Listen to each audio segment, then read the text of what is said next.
You are about to enter the fantasy football show. Please stand by like a boss. Estás entrado al fantasía fútbol novelas. Espera con el patrón.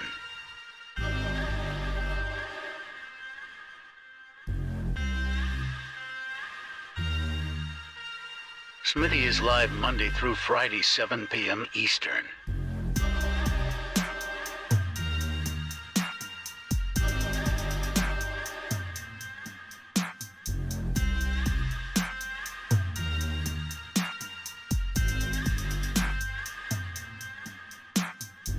Get on-demand one-on-one text advice with Smitty at thefantasyfootballshow.com.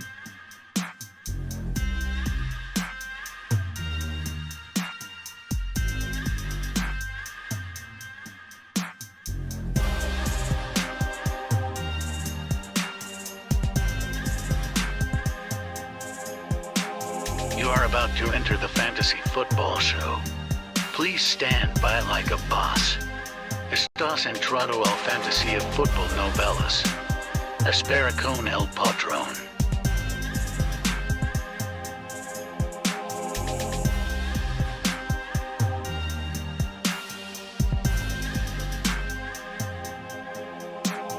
Get on-demand one-on-one text advice with Smitty at thefantasyfootballshow.com.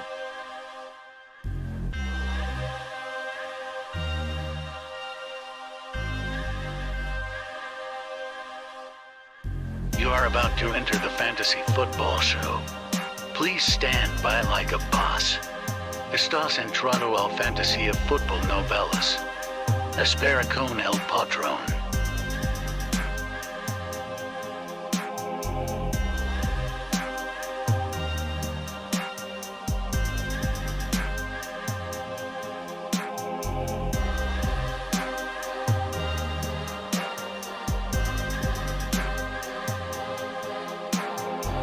Smitty is live Monday through Friday, 7 p.m. Eastern.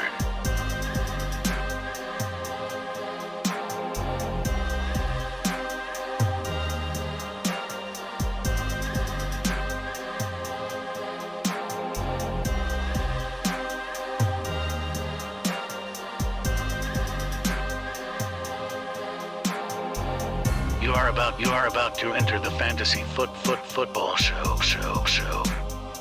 Please stand by like a boss. Estás entrado al fantasía fútbol novelas. Espera con el patrón.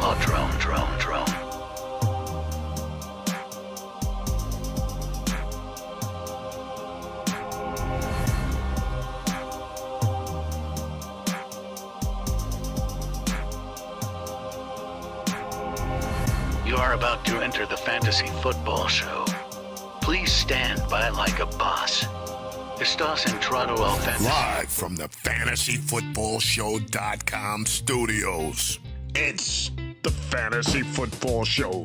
Live! Monday through Friday, 7 p.m. Eastern. It is time for the Fantasy Football Show call-in and voicemail. Dedicated hour and a half. Let's go. It's voicemail time. Drop a voicemail at the Fantasy Football Show on the gram. Tell your grandma. He'll punch you in the throat. We are taking your voicemails and your phone calls for the entire hour, probably well beyond. Appreciate everybody being in here. And we're going to jump right into this first question from none other than the Bruce. Why is Kirk Cousins being disrespected? 33 touchdowns, 7 picks last year. Maybe he's like a Matt Stafford this year in this offense. Top 12. Let me know your thoughts on Kirk Cousins. I don't think it's about Cousins being disrespected, the Bruce. You've got a lot of quarterbacks that you've got to account for, and somebody's going to get disrespected every time you do a quarterback ranking. And this might trigger a few people, and I had a conversation with a follower of mine earlier today about this, when I ranked the quarterbacks, like, in a voice message on my thefantasyfootballshow.com text line, which you can order at thefantasyfootballshow.com. And he asked me the same question, the Bruce, and this was not the Bruce. This person said, hey, why are we ranking Kirk Cousins so low, Smitty? And the honest truth is you've got Josh Allen, Herbert, Mahomes, and Burrow.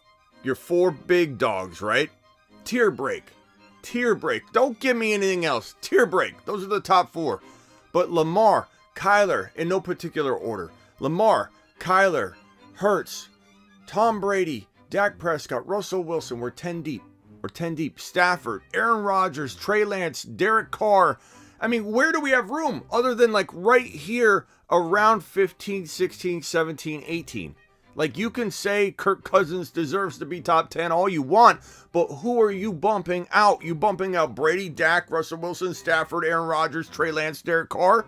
Like, what are you going to do? You can't put Kirk Cousins above any of those guys. You can hope for it. You can misstep in your draft and maybe not get a good quarterback and then pray that Kirk Cousins gives you top 12 quarterback numbers. They do plan to pass more. I get it. But you're drafting Kirk Cousins over Derek Carr, Trey Lance, Aaron Rodgers, Stafford, Russell Wilson, Dak, Brady, Hurts, Kyler. No, you're not. You're not. That's 15 quarterbacks I just named. If you're starting Kirk Cousins in fantasy football 1 quarterback leagues, you are absolutely Take a look.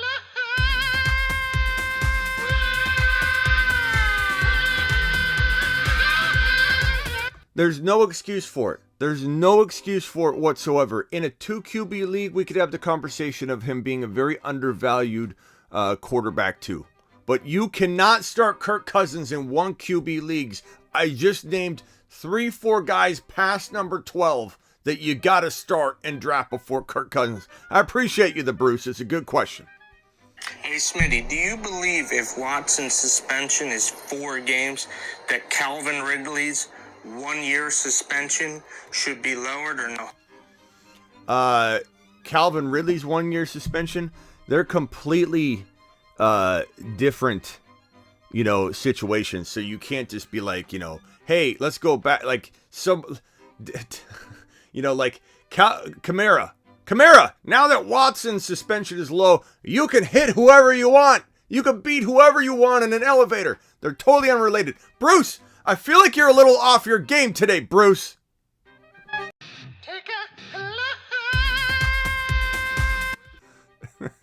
The Bruce, I love you. The Bruce has another question. Let's see if the Bruce is loose again. Also, Smitty, what do we think of Justin Fields this year in Dynasty and Redraft? I'm kind of worried about selling him in Dynasty, but I don't know. What's your opinion? We back on this again, the Bruce? More mediocre conversation? Nobody wants to hear about kickers and defenses and Justin Fields. I apologize, Bear fans. Put your earmuffs on for just a little itty-bitty minute. No one wants to hear about Cousins and Fields. We're talking big-name players, the Bruce. We got 2 wide receivers in DK Metcalf and Deebo Samuel that need extensions right now. You're bringing up Cousins and Fields? I should have screened these before I went on. Stormcat. Smitty, how you doing? Stormcat here. I'm wondering what your take is on Adam Thielen. He was Thielen last year in pretty much all scoring formats up through week 12 before he hurt his ankle and then was basically done for the year. Do you think he rebounds at age 31 or 32? I think that's pretty much going to do him in. Real briefly, because Thielen's not that exciting either. He's okay. He's a wide receiver 3 that gets undervalued every year. I'm undervaluing him right now. I'm giving him no respect. He deserves, I'm telling you up front, I'm taking away your ammunition. He deserves way more respect than I'm giving him right now.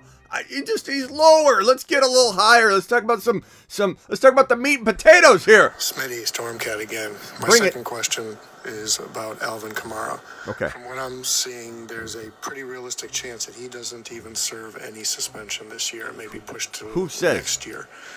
If that's the case, right now his ADP on Underdog is late 3rd round, and that would make him an enormous steal. What do you think about this situation? Now we're talking. You're circling back. You're bringing the conversation back to big name players, and I like that right now. I don't mind talking about the small time, stuff, but we're kicking off the show, and we're talking about Adam Thielen, kickers, defenses, punters, whatever. Kamara's where we need to go right now. I love the question. there's nothing out there that's concrete of any kind on Alvin Kamara. No, people are speculating. Maybe he won't get a suspension, or maybe if Deshaun Watson gets away with this or gets away with that, or if they give him a 4 to 6 game suspension, we're going to see less of a suspension for Kamara.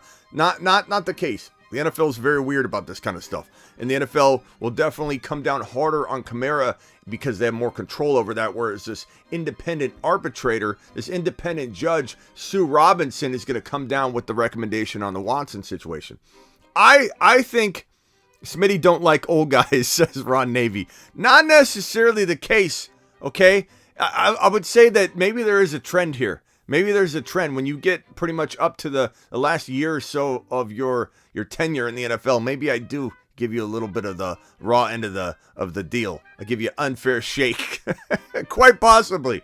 But Kamara, I think Kamara is 100% going to be in trouble for 2022. I don't know where you're hearing this. There are people that try and make a splash. Let me get a couple clicks and I'm going to throw this out there because it might stick, because it is a possibility. I'm hearing something from a source. I can't tell you who the source is, but Alvin Kamara is probably not going to serve a suspension, and it could happen next offseason. While that's certainly a possibility, and that's why it's fun to say, if I say it and it comes true, I look like an absolute genius, right? Well, the problem is this guy is not going to go unpunished because the NFL has got a lot of heat right now. A lot of spotlights on the NFL. If they're going to, especially if Watson gets away with the 4 to 6 game suspension versus the indefinite, which is what the NFL wants. When I say get away, don't get all mad at me and say, Smitty, you're against Watson. You're saying words like get away with, he should get this. I'm saying the NFL sees it to where Watson deserves a season-long suspension with an indefinite label so they can reassess it and he has to reapply to play in 2023. They want control of this situation. They want to lock it down. So when I say that he doesn't get the expected suspension, I'm speaking on behalf of looking at it from what the league wants. If the league doesn't get what they want and Sue Robinson comes in with a 4 to 6 game suspension, the NFL can't really do much about it because Roger Goodell put in place this middle ground territory, this middleman that's going to then come in and tell you what we think should happen. And Roger Goodell, if appealed, can then say, you know what? I don't care what Sue Robinson says.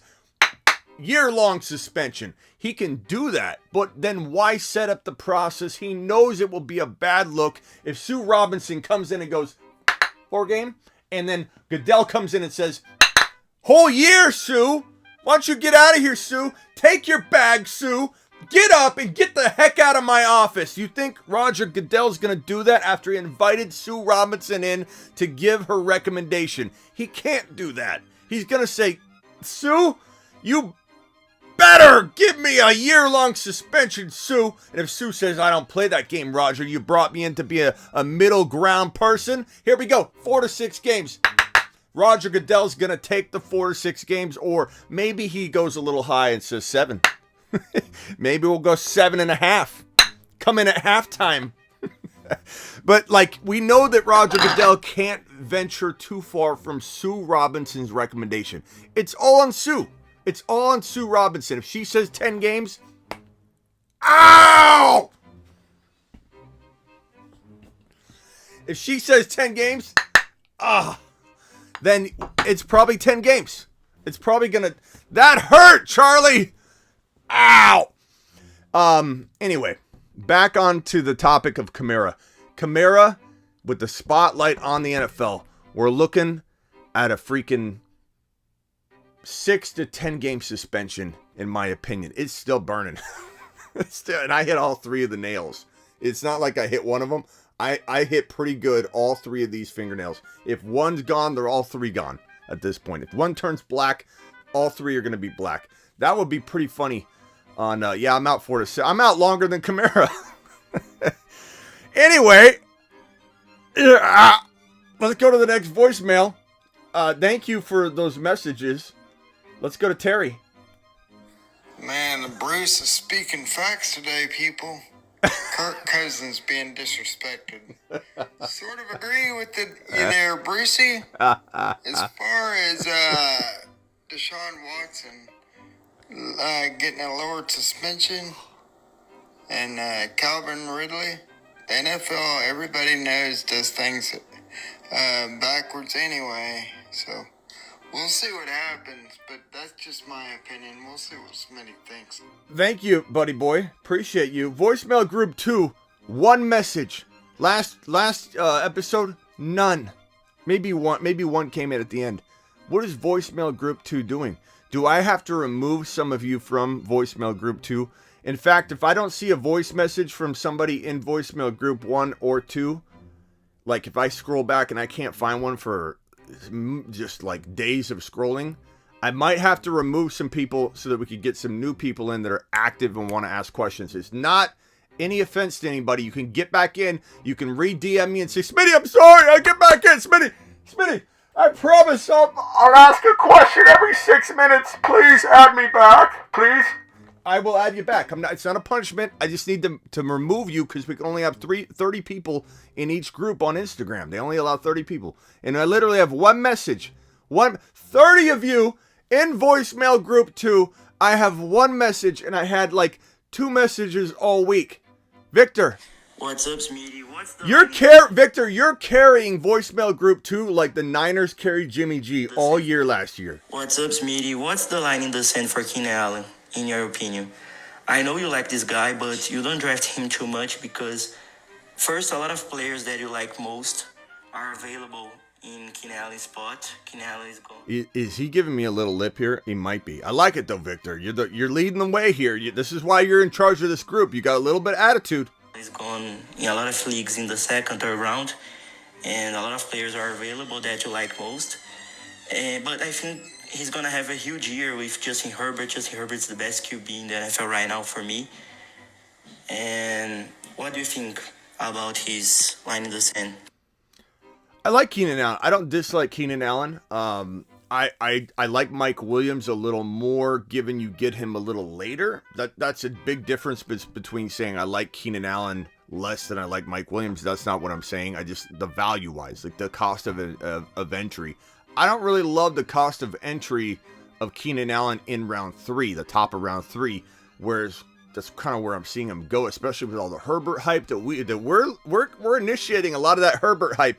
We're saying Herbert to the moon. Where's my moonshot? To the moon. Herbert to the moon. We're doing so much of this Herbert to the moon stuff that I think we're gonna increase in correlation indirectly.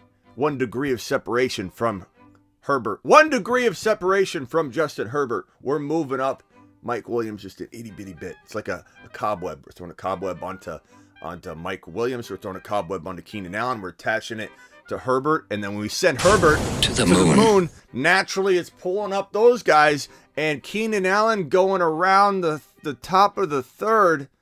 I don't like that, guys. I like Mike Williams in the mid 5th round, sometimes late 6th round. I mean, that's where it's at. That's the ticket. Mike Williams in round 6, that's the ticket, baby. We're doing fantasy football. I'm getting amped up.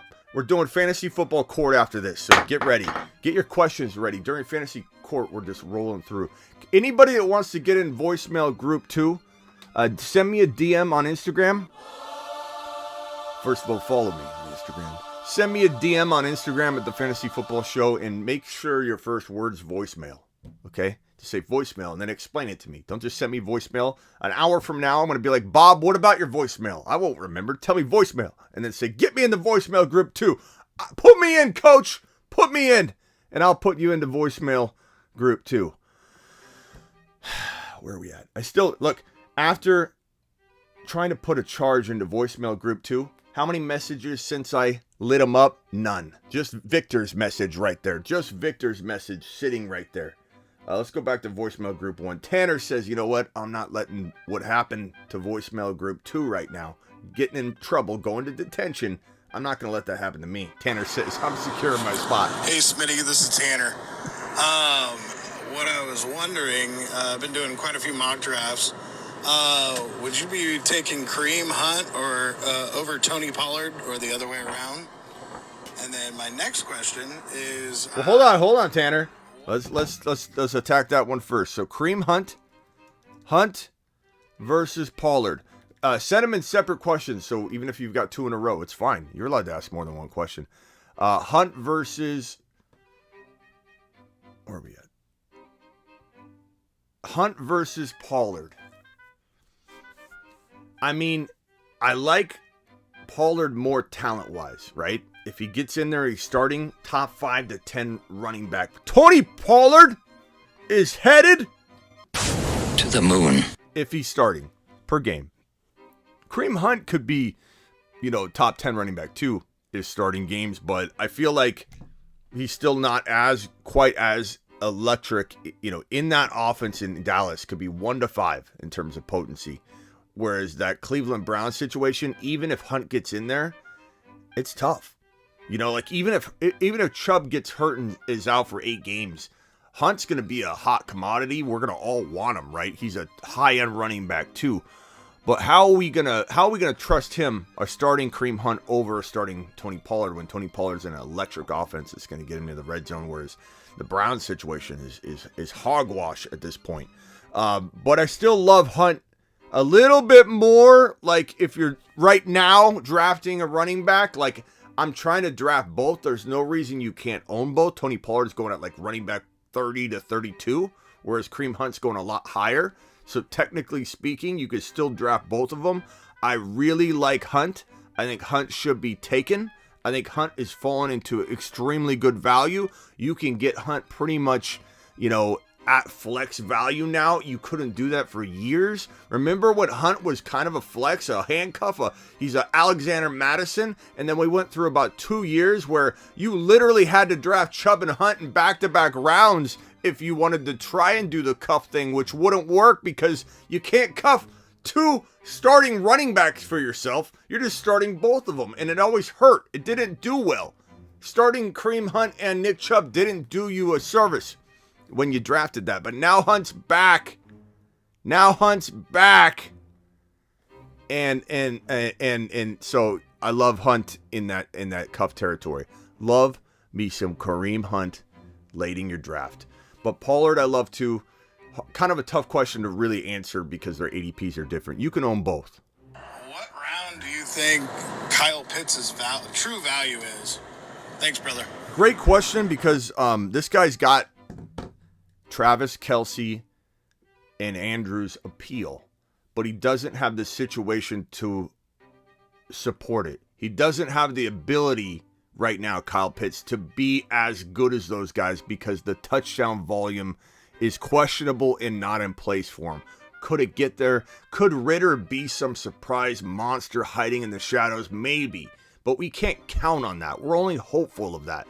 So right now it is, what's up? Mark Cleveland is in the house. Mark Cleveland is the top super chatter in a single live stream in the history of the show, but specifically this year. Seth Jocelyn was number 1 with $3.99. Mark Cleveland. Let's send Mark Cleveland to the moon, shall we? To the moon. Let's send Jocelyn Surprise to the moon, shall we? To the moon. Let's send Seth Jocelyn to the moon. And Niner by Nature, to the moon. Michael K. CPA, Pretty Richie, all of our people that have sent us to the moon, we're sending you back to the moon. Mark Cleveland, glad to have you here. Kyle Pitts, to me, is really, really, really, really, really good and can drop the yardage, no question. What's up, Slayer? Can drop the yardage, no question. What's up, Blackbeard, Avatar, Kilpatrick, Overcome, Kenny P. All of my people are in here. We've got a 99 to 115 people popping in and out. So please, please, please hit that thumb up button, subscribe, and help your boy Smitty with everything growing this channel. I need you all to punch the button. Punch the button, hit the like button, hit the subscribe button. We also, I'm going to drop in the live chat the YouTube membership. If you guys want to become a YouTube membership, we'll give you a standing ovation when those come in. So here's the link to that. I'm pinning it in the chat. YouTube exclusive members, there's $1.99, there's the $9.99. The $9.99 gives you the video course stuff every Sunday. 2 video calls, 40 minutes long on Discord. We do video calls. We used to do them on Zoom. And and that's the $9.99 one. If you want to do the $1.99 hauler, you get all the emojis and exclusive access to me during live streams when we lock things down for Start Bench Advice this year, because it's going to be crazy. We have to do that in some segments. Not the whole show, not every show. I'm just saying there'll be specific times where I need to take care of my $1.99. That's all you got to pay. $1.99. I got to take care of my $1.99 people.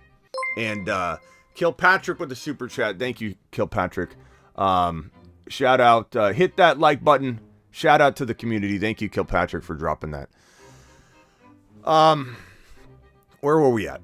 Kyle Pitts. Kyle Pitts can be amazing. Kyle Pitts can be Travis Kelce. Kyle Pitts can be top of the second round value eventually, but he needs the touchdown production. It is not there. So fourth round value is where he lives. Fourth round value is where I think he's still a really good deal right now. End of the fourth, even better. Top of the fifth, not likely, but if it happened, it would be a home run smash. I kind of feel like it's a home run anywhere near the end of the fourth round for Kyle Pitts. I'm okay with that. I'm fine with Kyle Pitts in that territory for sure. Schultz is going in the fifth round these days, a little high. Tammy joined the YouTube membership. Mashed potatoes. Welcome to the family. Welcome to the family, Tam. Welcome to the family.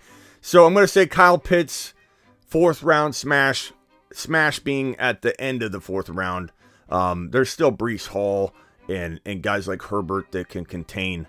But yeah, last night, Meet the Woo says got Kyle Pitts in the 4.6 spot in a mock draft. So that's about right. A little later, the better. So I like that. Super chat your question if it's long. I'm not sure who Blackbeard's addressing. Do I have any other super chats that I missed? I don't know that if I have, please let me know. Next question. This one's from Ryan Wade. Really quick question pertaining to Eli Mitchell. Do you like him at his current ADP? And do you think he will actually be a dominant running back like we saw him and probably just miss some games? Tell me what you think about him. And also, San Fran every year has a different running back starting. Do you think he's going to actually be the one to start the whole year? Thank you. So Mitchell I like a lot, but you've got to get him in the right area, and you can. His ADP is in the fifth round right now. Kevin Williams dropping a super chat. Appreciate that. I'll get to your question right after I answer this one. You're right at the top there, sir. In line like you deserve to be, Kevin. You monster, you super chat machine. Mitchell is probably mid-fifth round to late fifth round smash. And because you can cuff him easily to probably both of the backups, but at least the top backup in your mind, which at this point is Sermon, technically speaking. I'm just letting you know. I know a lot of people want to doubt him. He's working hard, and Ty Davis Price has got to climb up the ladder. He's not just going to be handed the number 2 job. Sermon's been working his butt off, and you can get mad at him or make fun of him all you want and say he busted, but he's working hard. So Sermon's the current backup. It probably could be Elijah Mitchell. I'm sorry, Ty Davis Price in time. It's a little easier to go down this road if you do have very big benches, and don't listen to anybody that says you're wasting your time by owning 3 running backs on one team. When you think about it, the Niners, as you mentioned, they dominate at the run. And when a back is in there, he gets fed. They don't rotate in the game so much as they rotate through the running backs. A lot of them get hurt, and that's a big reason. But once they start a guy, once they roll with the guy, they'll shove him out there. So Mitchell, he's a low-end running back 1 while he's on the field. Sermon will be a low-end running back 1 when he's on the field. And then if Davis Price gets in there, Davis Price is a low-end running back 1 when he's on the field. So when someone says to me, don't listen to Smitty. Smitty just told you to draft 3 running backs on the same team. What a waste of a roster spot. Let me tell you something. I've been playing fantasy football and regurgitating information that I've heard for years. And I've never heard someone regurgitate to me that I can own 3 running backs in one spot. I've been told, and I believe everything I hear, that is bad business to own 3 running backs on one roster. Maybe it is, but guess what? Context matters. The Niners situation is different. If I could guarantee you, like, one of my sneakiest running back stashes on my bench in a league when I don't even own Mitchell is to own Sermon and Ty Davis-Price. Now, I am not a complete moron. Some might say I have some missteps here and there, but I am not a complete moron. Avatar just knocked off Mark Cleveland, ladies and gentlemen. Avatar. Let's go! Mashed potatoes! Yeah, buddy. Avatar, I'm going to bow for you. Avatar dropping the 400 wad, which means, and Mark Cleveland, your shirt is almost done, which means we start working on your design during this show, Avatar. So we've got 3 straight shows where we've had the record broken. We had the $3.99 Seth Jocelyn, followed by the Mark Cleveland, followed by now the Avatar, and to the moon. To the moon, all 3 of you. But Avatar specifically right now, Mark Cleveland's such a good sport. He's been willing this to happen. He's been saying, come on, somebody step in. Somebody step in and take me out early. So Avatar, we got to make your shirt right now.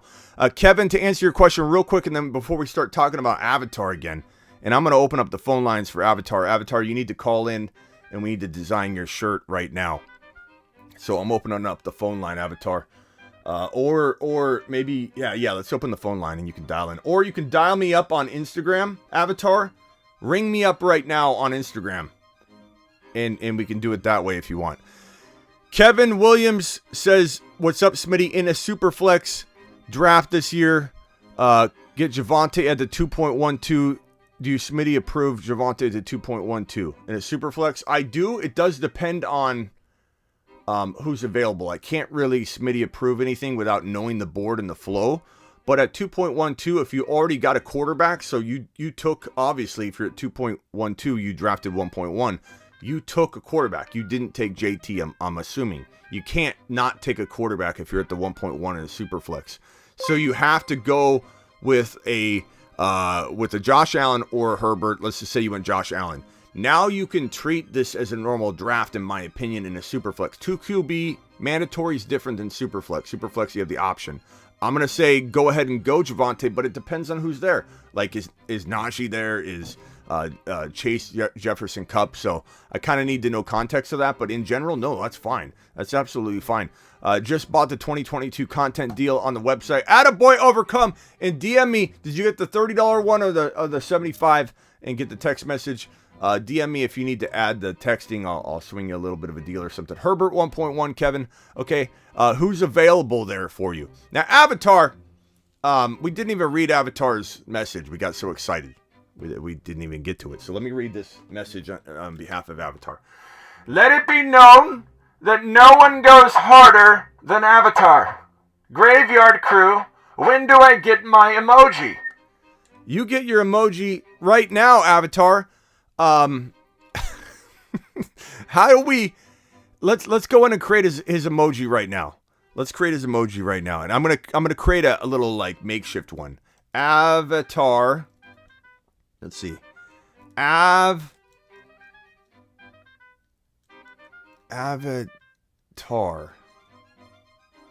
We're gonna make this. This is gonna be very, very like makeshift like. Okay. Maybe you'll like it this way. Maybe this is better this way. Maybe you'll appreciate it more this way. Avatar. Now we're going to screenshot that. Okay? It's even got the X and edit in it. Actually, let's slim it down so we can read it better. Avatar.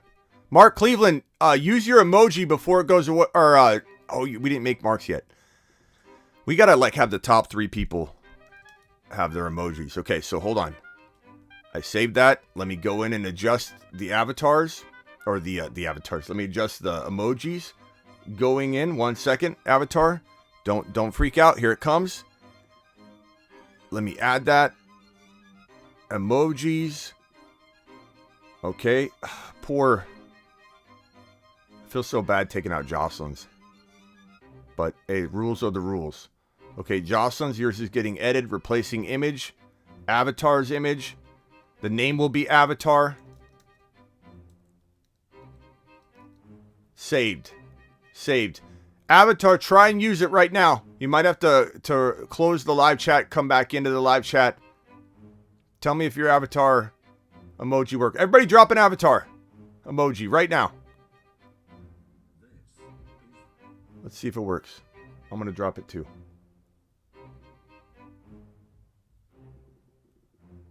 Boom. Boom. Well, we can make a better one unless you just like that one because it's special. Avatar's got his own emoji.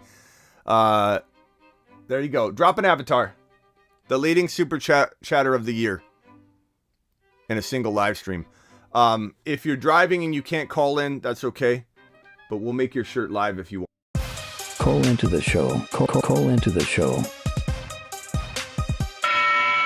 Call into the show. Dial 602 NFL. Dong. So when Avatar calls in, we'll make his shirt and we'll make it live. We'll do it live. Or you can message me. Signed up for YouTube membership. Oh. Oops. Appreciate you, James.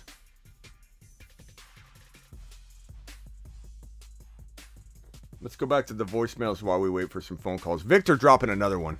And Smitty, another question that I have is, what's your opinion on Damian Pierce? Because I saw you love Damian Pierce, Victor, and we'll get back to that in a second. You're live on the Fantasy Football Show. Who am I talking to? What's up, Smitty? My name's Hayden. I'm a new reviewer on your show. Appreciate you, Hayden. I wanted to ask a few questions. Yeah, what's up, man? I think you're the man, bro. Thank you. So I wanted to ask you some questions really quick. Shoot. So I do a redraft league, 12-team PPR, and we can trade picks. So I was at the 11th spot. I traded the 11th spot. I have 14, and I got 36, 37. So my first picks are 14, 35, 36, 37, 38. And I'm trying to get Breece Hall, ETN. I want to say Herbert there. Sometimes it's a little early, but I kind of like getting him there. Or like an elite quarterback. Yeah. So I was wondering what you think to do at that spot, at like the 3-4 turn. I have this 4 picks. Yeah, that's a good question. Let's pull up some rankings here. We'll do overall consensus data. We won't necessarily. It's kind of a mix of ADP. Let's grab the top. Let's say 50. Let's see. Let's go with the 23 through like 48. And let's just see what we can cook up with that right there, okay? So I'm going to drop that on the screen. I don't know if you can see it, but I'll read it off to you as we go as well. And Avatar, again, appreciate you, Avatar. We'll make your shirt, and if you got to do that in DMs, we can do that in DMs too, or I can call you later. If you're busy right now, no problem at all. We'll take care of you. Okay, so at 23, 24, 25. We got to do your 14 overall. Okay. So at 14 overall, I'm going to say that 14. Go ahead. I'm 14, 35 through 38. Yeah. So I got it on screen here. I have 14. You what? I want to go Javonte at 14. Yeah, so we got 14, 35, 36, 37, 38. So let's say Javonte's there at 14. He probably should be there. If he isn't there, and Swift is obviously gone, Swift's going to go above Javonte, but you never know. I just want to mention it. I mean, I like Debo. I like Lamb. I like Diggs. I'm not cold on at all. I'm a little bit like cautious with him at like 10 or 11 or 12, but I don't mind him at 14. Like, but Javonte's the big difference maker here. I think it gives you flexibility that it's going to afford you to be able to do more with your best player available approach with the next pick. So Javonte going number 1. I love that. So let's put that on the board and let's pretend you drafted him.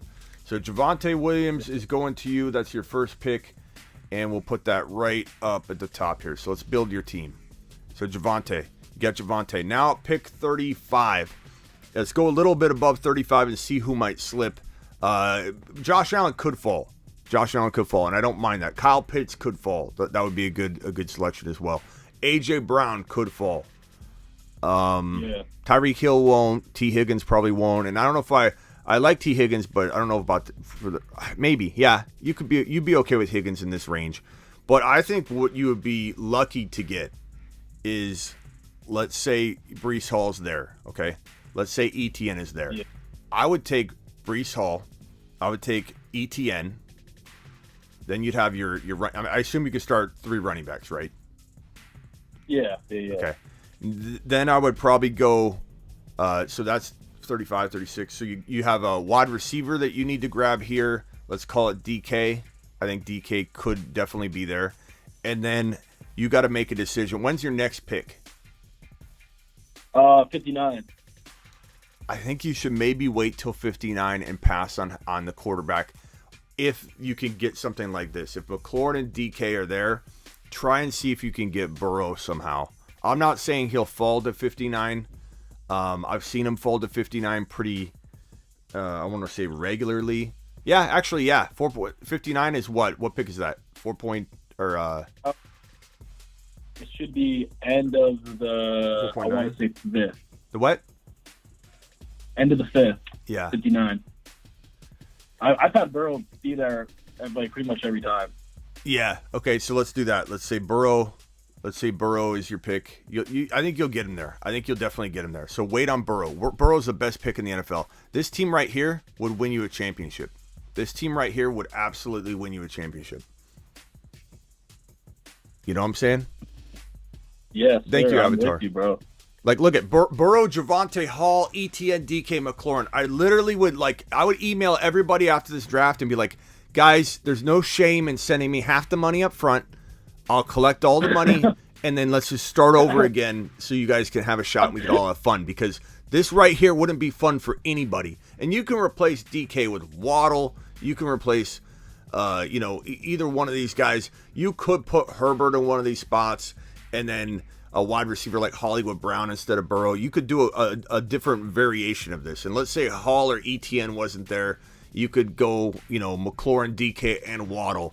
You aren't forced to take this exact group, but in concept, this thing wins championships. Does anybody think this team doesn't literally scare every single other owner in the league? I would love to know if anybody believes differently.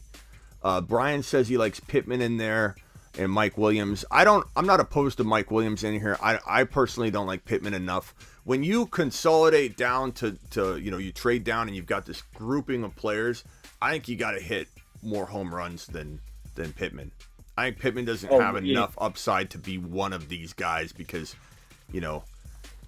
he's traded into this cluster here. So I don't love Pittman here. I'm not saying I don't love Pittman, but I don't love Pittman right here. I think people are overdrafting Pittman. I don't like him in round 4 at all.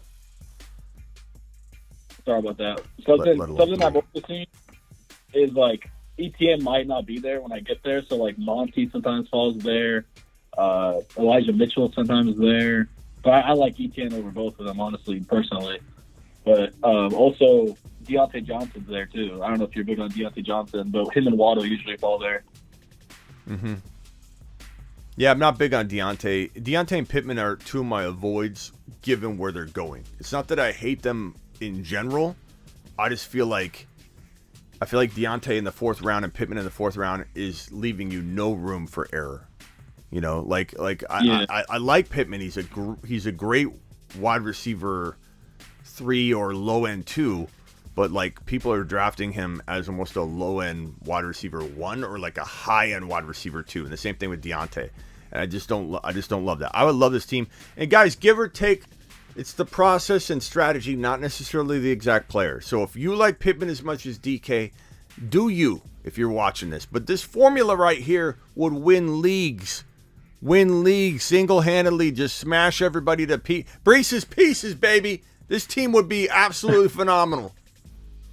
Go tear it up, bro. I want to hear your victory story at the end of the year. Who am I talking to again? Aiden. Aiden. Okay, let me put you in here. So if you call again, I'll know. H-A. Yeah, oh, Hayden. With the H. Hayden. Yeah. Can I call you Aiden? I'm just kidding. Yeah, I'm just kidding. No, all right. I got you in your hey, Hayden. I appreciate you, man. Yes, sir. Appreciate you. Later. All right, good call, Hayden. Good call. That's the kind of content I like. Attaboy. Hayden dropping massive talent on the field this year with those picks. Avatar, I don't know if you've been trying. Let me see what Avatar's been saying. Avatar's the man. Support your boy Smitty's whole life is the game and the fans. Yes, Avatar it is. Smitty, the man, just support him. Appreciate you, Avatar. Dropping a wad, man. Avatar dropping a wad. So I gotta move. I'm not gonna move Seth out of here yet. Seth deserves to be on here for a few days more, and so does Mark. So we're gonna go ahead and. You're live on the Fantasy Football Show. Who am I talking to? Smitty, it's Avatar. Yeah, buddy. First of all, What's good up, buddy. man? I appreciate you. Thank you so much for supporting the channel. Can't do any more than thank you, pal. What can I do for you? And we're gonna make your shirt. Up. You're the number one guy, man. You do more for the fans than anyone else in this industry, and you deserve to be supported and promoted. So thank you for everything you do. Hey-o. I'm addicted to the show. You got a great crew, graveyard crew. You got a great daytime crew. It's just a great community, man. Yes, we're building. We're taking it to the top, baby. And I'm not. Whoa. Where's my table shot? Here we go. And I'm not gonna forget my people. Like I know a lot of people say, like, oh, you know, I get that a lot. Smitty, you talk to everybody more than any other show, and that's what we like about you. And I know all that. I have a good grasp as to what I need to do, and I always like to be reminded of that. So it's not a bad thing to keep myself, you know, centered. Like I can't stop remembering how we built this thing and why we're taking off and why we're heading to the moon. Avatar, just like you. You're in the moon, pal. To the moon. Appreciate you. But when we get bigger, I'm still gonna find a way. Like right now, I answer every single comment on my channel. Like sometimes I don't get to the replies of the original comment, you know, because you don't get alerted the same. So like if I reply to your first comment, I don't reply to your you know, the follow up. It's because you don't get alerted quite the same. But I try and get to every single initial comment on my YouTube channel. So I'm going to continue to do that. And it's people like you, Avatar, that I work for. So let's get to designing your shirt real quick. And then Cool. And then we'll get to whatever questions you have. So here's your shirt, buddy. Here's your shirt, okay? I don't know if you can see. If you're driving, that's okay. You can explain it to me. First of all, do you like the design of the shirt that I had, and do you want to have it kind of similar with like the one red solid piece with one of your favorite players in that part, and then players like around it? You there, Avatar? Yeah. Oh. I mean, you can throw a few guys on there. I like Brees. I like ETN. I like Javonte. Listen. I like Pittman. I know you don't like Pittman, but I got to say this piece for Pittman. Have you seen his reception perception? Yeah. The guy has some of the top receiver metrics in the NFL, and it's kind of a foregone conclusion that his quarterback play is going to be better this year than it was last year. Yeah. So in the fourth round, you may be drafting him. He may be a little better than the fourth round value. So, I mean, that's how I think a lot of people feel about him. Yeah, I don't mind. I think what it is I like him. I just don't mind him like at five at all. I like him at 5. I just don't like him in 4. Sure. And it's not so much about me not liking him in 4. It's that I like a handful of players more, like Brees Hall, like ETN when he falls, like Sure. Herbert if he's there. It's not that I don't like him. I just think he's a great 5th round pick. He's just I'm cautious about 4th round value. But yeah, so Brees Hall, ETN, Pittman. I don't mind putting. Look, Avatar, trust your gut. Anybody that likes Pittman, don't let me sway you. I'm not telling you not to like Pittman. I just don't like his ADP. But who else you want? Brees Hall, ETN, Pittman, Josh Allen, and Javonte. Josh Allen and Javonte. Got it. And who's your favorite out of all of them? I'm going to put your favorite one in the middle in this little like red box. Probably going to be ETN. I'm going to overdraft him all the time this year because I think he's going to be. ETN. I think he's going to be a 2nd round value that you can get in the 3rd round. Yeah, I agree, bro. So we'll put like Hall right here. We'll put ETN at the top. We'll put Javonte right here. We'll put Pittman down the side. There you go. Hey, listen, on the back, can you put your YouTube channel, the Fantasy Football Show, with the YouTube icon? Yeah. So when I'm walking around in it, people see the back? Absolutely. We'll do on the back. Back we'll do the logo and everything. Sure, for sure. Yep. On that it, way bro. People see it while they're walking around. They'll say, "I got to check that channel out." On it, bro. I'm on it. What else you got for me? Let's talk about another player. Well, I can't right now, man. I'm about to roll into the 5 o'clock tournament at Caesar's Palace for poker. So Ooh. I'll call back either later on tonight or tomorrow, though, brother. Okay. Drop let's see. Drop something on the roulette wheel, just like something small. Don't go dropping $500 on it. Like $10 on ETNs. on ET. Put it on one of these players. Put it on these players on their numbers. Put like $5. That's a sick idea. On all of their numbers. ETN, you're gonna land you a win. Appreciate you, Avatar. We'll see you later, right, buddy. man. Your shirt will be made, and you'll be rocking it. Appreciate you. See you, buddy. Yep. Oh, hey, DM me on Instagram, and then we'll talk about where I send it. I'll send you the shirt. Just DM me on Instagram. Avatar, what a monster. He's going into Caesar's Palace right now. Walking into Caesar's Palace to drop some wads. Okay, let's get to the phone lines and do a few more call-ins. Dial into the show.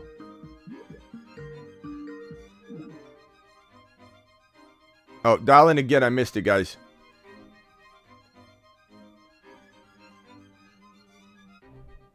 Call in again. I missed it. Call into the show. Call into the show. Call into the show. Dial 602 NFL. Dong. We're gonna make this shirt. Mark, your shirt is almost complete. Mark is gonna love his shirt. You're live on the Fantasy Football Show. What can I do for you?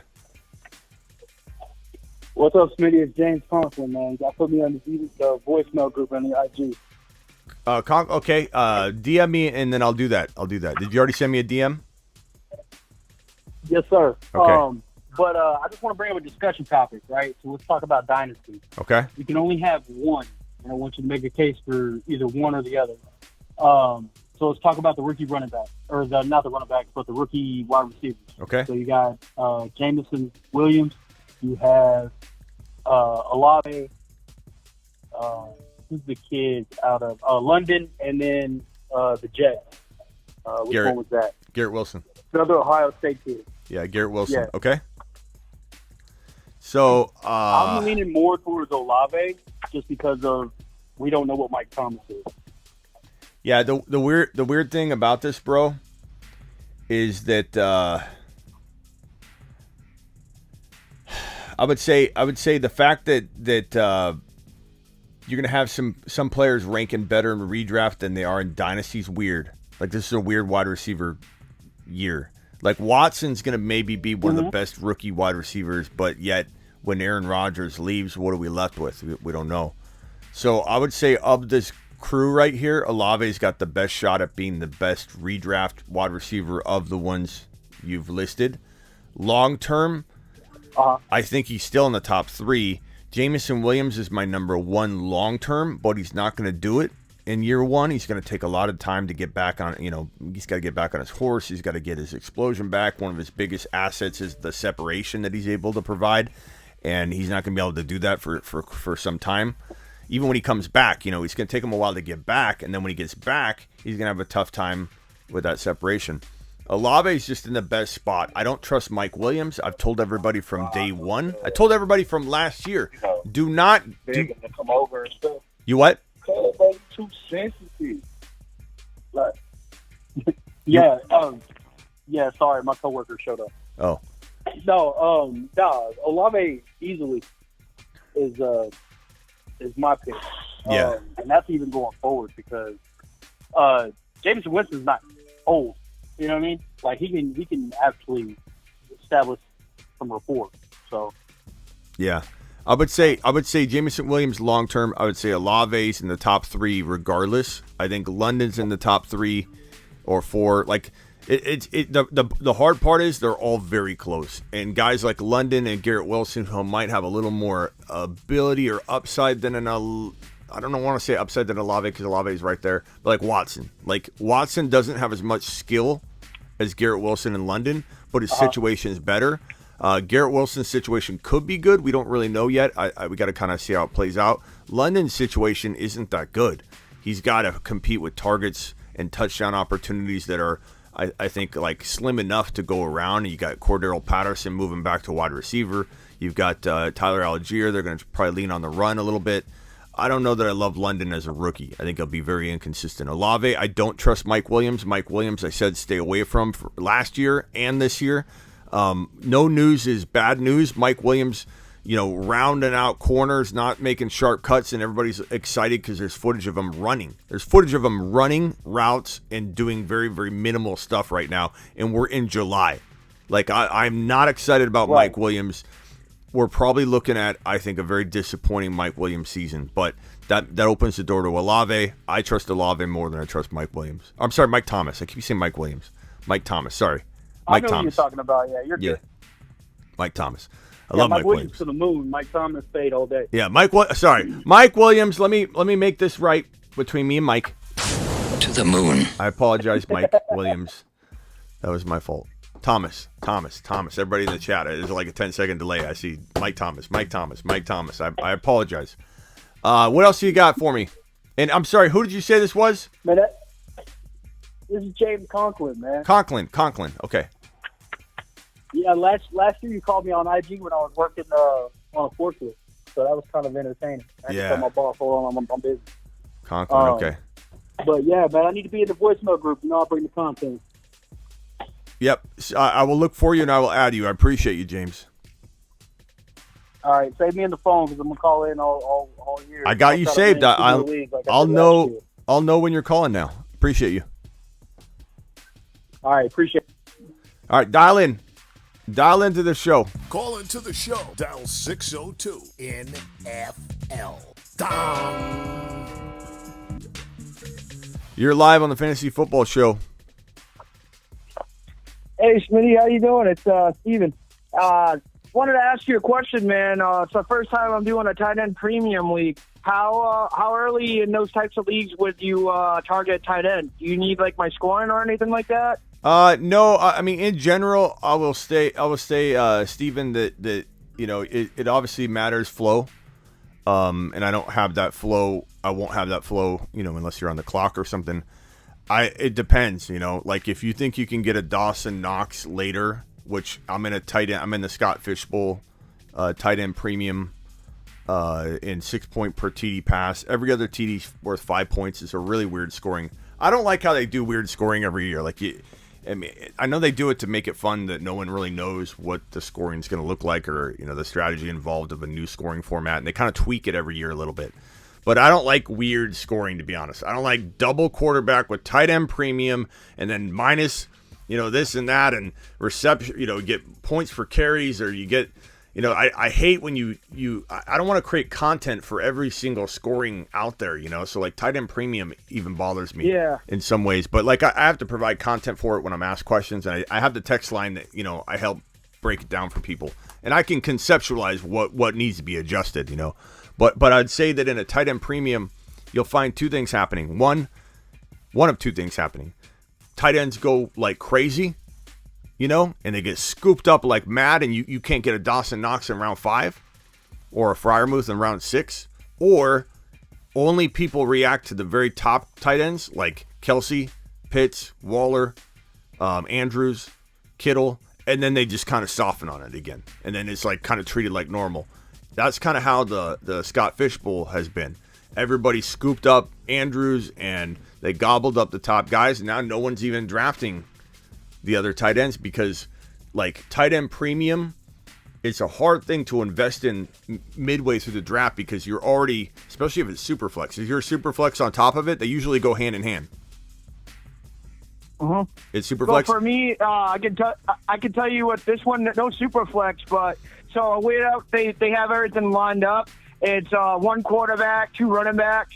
Then they added in three receivers, tight end, and then it's a wide receiver, running back, tight end type of flex, and then just the kicker and defense. But I just was like the first time that they added that because last year they did what you're talking about. They added 1 point per carry for the running backs, and then they ended up getting rid of that because it was like a stupid like scoring. So they wanted to try. It was like point per catch, like half point a catch for like the tight ends. Yeah, you know what's weird about changing your rules? It's so dumb, in my opinion, to like keep tweaking. And I'm not saying your league's dumb. I'm just saying tweaking rules is dumb. Like when you do that, because you're trying to like level the playing field for something. Like, and usually the person that comes up with, oh, we need to even the score. It's because that league format isn't working for them. So the commissioner wants to get rid of their weakness. And so the commissioner's like, let's make running backs less valuable because I suck at drafting running backs. That's how it derived. These weird scoring that no show supports, no content creator supports. Why would you do it? If the content's not there, why would you do it? You need to consume content somewhere. How fun is it to go to a channel that's providing content over and over for something that doesn't apply to you? I don't really know why. Like, now, Chucky, you are very old school, though. Like, Chucky's not into PPR. PPR was the same concept to me when I was starting out in the industry. I was like, PPR, I don't want to go toward PPR. I'm old school with this stuff because I played fantasy football since I was 14 years old. And so I didn't want to do PPR. But at some point, I shifted over, and I'm glad I did, and I'll never look back, Chucky. I think when you do non-PPR, you're in the same boat. You're not getting content the same way that you'd be getting because everyone does PPR. But this whole extra step that people are taking, double, we're doing carries, we're doing 5 points for TD or for running back touchdowns and receiving touchdowns, but tight ends get 6 points for touchdowns, quarterbacks get 6. Like, everybody's messing with everything, and you can't plan for it. But in general, let me answer your question. In general, I would take Freiermuth or I'd take Knox when you start seeing the tight ends go off the board. I don't know that I force a tight end early.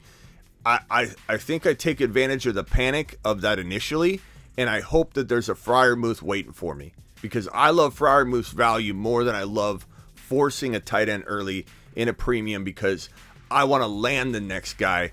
I want that Waller or that Hawkinson when they are worthy of getting taken in hindsight in the third or fourth round, and you're going to scoop them up in the later rounds. So obviously Schultz, he'll probably go early, but look for him. And then if Freiermuth or Knox fall into an area where you feel really, really comfortable saying, I might be able to get those wide receivers the next round. I don't need to force anybody right here. So if that's round 6, it's round 6. If it's round 5, it's round 5. Like, you just got to kind of feel out where the tight ends are going. Freiermuth is like a 10th rounder normally. So you'll be able to kind of sense, I think, a round or two early whether Freiermuth needs to be drafted or not. But he's the guy I would take if I'm you. Go get Freiermuth, load up at the other positions, take advantage of the panic on the premium tight end, and just nail your late tight end. Make sure you have that on lock. You don't miss on Freiermuth. You don't miss on Knox. You get one of them. Monitor the draft very carefully to know, and then boom, you're in the money. Okay. Thanks, man, because I know, like, we ended up different people voted on it. Like, the commissioner just puts up, like, rules to, like, a vote, and, like, we all get, like, contribute some type of way as to, like, voting it in. But, like, I feel like what you're talking about, too, is, like, it's either going to be the half point, the tight end that they're going to look at the most, or because we added an extra, like, receiver, starting, like, the 3 receivers, that might be, like, a receiver one. So I've just been trying to, like, figure out, like, what to attack and what might be available, especially if guys want to do that. What's your draft pick? Do you know? No, not yet. I don't think we're going to know until, like, later on. As soon as I do find out, if I find out before I'm drafting or anything like that, call in. I'll be sure to definitely, like, let you know. Because it's 12 teams, so I'll definitely let you know. Okay, man. Appreciate you. Yeah, no problem. Thank you. Thanks for letting me call in and stuff. Yeah, call in. Let me see if I have you saved in here. You're Steven, right? Yeah. Okay, thanks, Steven. Appreciate you. Bye. Bye. Call in anytime, Steven. Call into the show. Dial 602 NFL. Dong. What else we got here? Fool's Gold. Let's go to Fantasy Football Court. Oh, no. We've got another caller here. You're live in the Fantasy Football Show. What can I do for you? Yellow. Ron, I saw you calling in. Try again, Ron. We'll do Fantasy Football Court next. Schultz will be this year's Andrews. Absolutely, Colin. The only problem is we've been saying this for months and months and months, bro. And so, Colin, at some point, it seems like now the world is catching on. What's up, Ron? How you doing, pal? Hey, what's up? Yeah, it went right to your thing and said you're unavailable. Yeah, I'm on. When I'm on a call, I can't answer the other one. I can't hang up, but I try not to do that for anybody unless the super chat or high super chatter is calling while I'm on a line. I got to get to them, so I'll hang up. But past that, I try not to hang up on anybody. What's up, man? Hey, like your last caller, you were talking about the different scoring systems and all that, and I know you don't like FFPC because they have the tight end premium. But in all honesty, I've done a lot of drafts in FFPC. I'm me and my buddy, we've done it. The tight ends actually go off about the same as they do in best ball, to be honest with you. I mean, like in the drafts we've done in there, Freiermuth coming off in 10, Knox coming off in 9, Irv Smith in 10. So it's the same type of thing where your Kelce's, Andrews, Pitts, Waller, Kittle, all them go in like top 4 rounds, and then it's almost identical. It's just yeah. So I find that Freiermuth is no matter what the scoring format is, he's there late, and you can pretty much get a sense of when he's going to go. Because you start seeing the guys that are like 2 or 3 tight end spots ranked ahead of him go. He's usually not right after. He's usually a little bit of a delay. So, like, you have time to react. Like, you have no excuse not to take Freiermuth this year in the later rounds. And if you're in tight end premium, he might go a little earlier, but not that much earlier. He's absolutely my go-to guy. Yeah, mine too. I mean, between him and Knox and Irv Smith, because I have good feelings about Irv Smith this year. He's got a lot to prove, but he's healthy, so I have a good feeling about him. And there's a couple other ones. I like Everett and on the Chargers going in there. I think he could be I got 13th round or later. Yeah. But he. I like those guys like that are right around Freiermuth.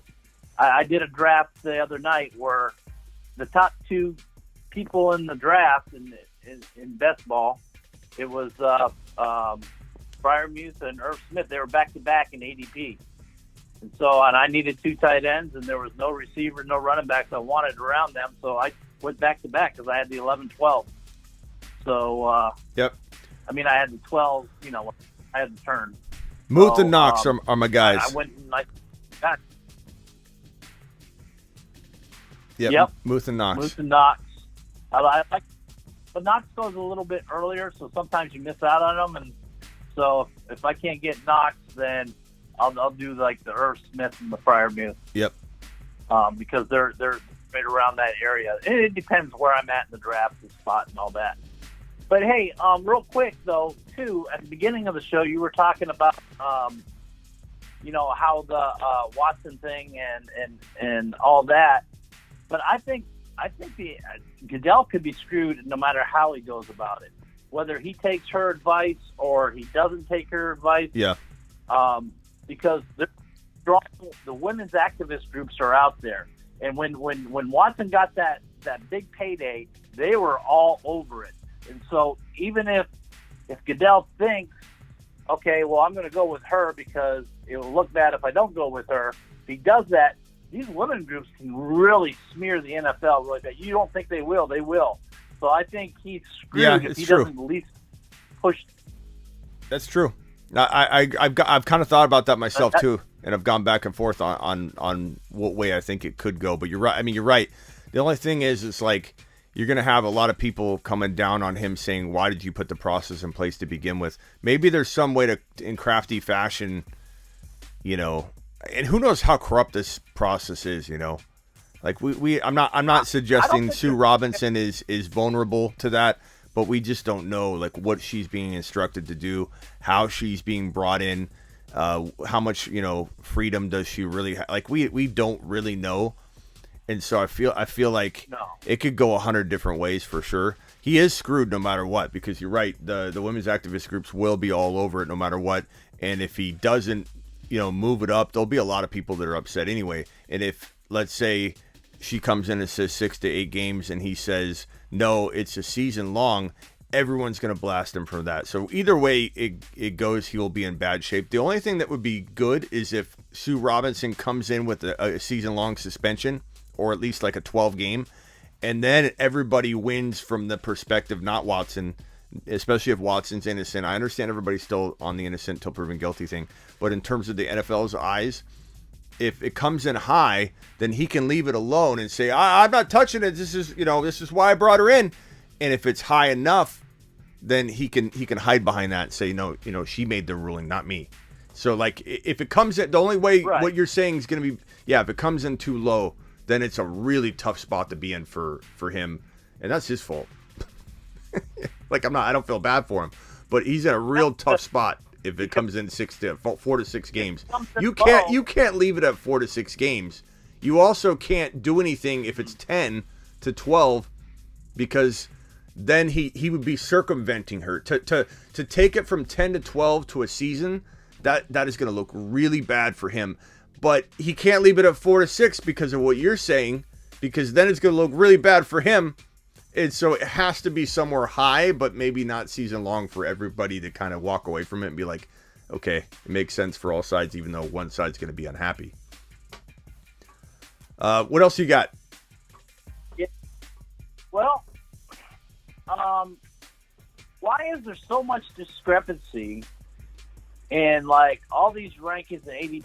You hear people like, okay, you have to take Chase. Chase is like this and that, and you have to take Higbee and all that. But we don't take the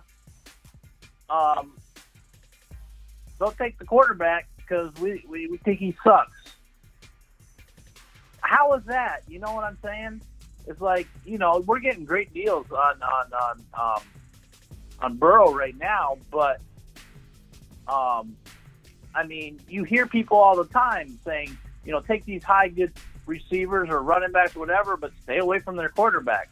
How does that make any sense? It's just late round quarterback mentality. Just people are like, it's so stacked, and it is stacked. It is stacked, but it doesn't mean that Burrow doesn't, like I always say, it's apples to apples. You can't say drafting Burrow or Herbert in round 5 or 6 is a mistake just because quarterback is deep. That doesn't work. That argument doesn't hold water when we compare the players that you can get 2 for 2, like Burrow in round 6 and versus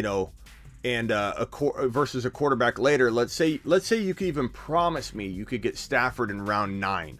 I'd take Burrow over 6 all day long over even Aaron Rodgers or Brady in round 9. And I know you like Brady, but the difference, the guy I can get where you're getting Brady is going to compete in my mind, because I feel like I'm going to nail the pick. In my mind, is going to compete with the player you're getting in round 6 where I'm taking Burrow.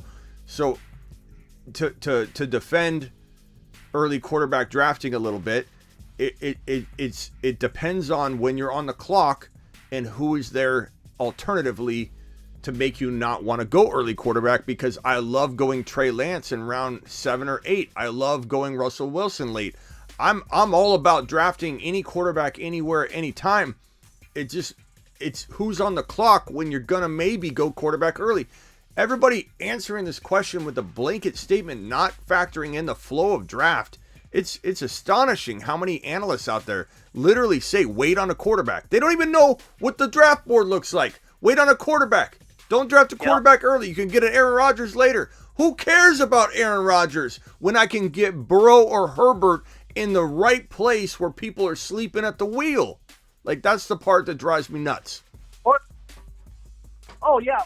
they don't even talk about ADP at all and just tell you to stay away from the guy completely. That drives me nuts too. Even me. You're talking about. Even me, I shouldn't say stay away from Fournette or Barkley, and I don't really say it that way, but I know people take it that way. At the right place, Barkley's a great pick. At the right place, Fournette could be a great pick. It's just not where they're going, not where I'm seeing them going time and time and time and time again. ADP-wise, I don't like them. Yeah, you just say stay away from the old guys is what you do. I mean, I'm trying to defend myself, and I'm thinking of, okay, let's think of an old guy that I like. Because I'm starting to think maybe you're onto something. Well, you've talked about Derrick Henry's age. You've talked about Thielen's age. You've talked about Brady's age. You've talked about.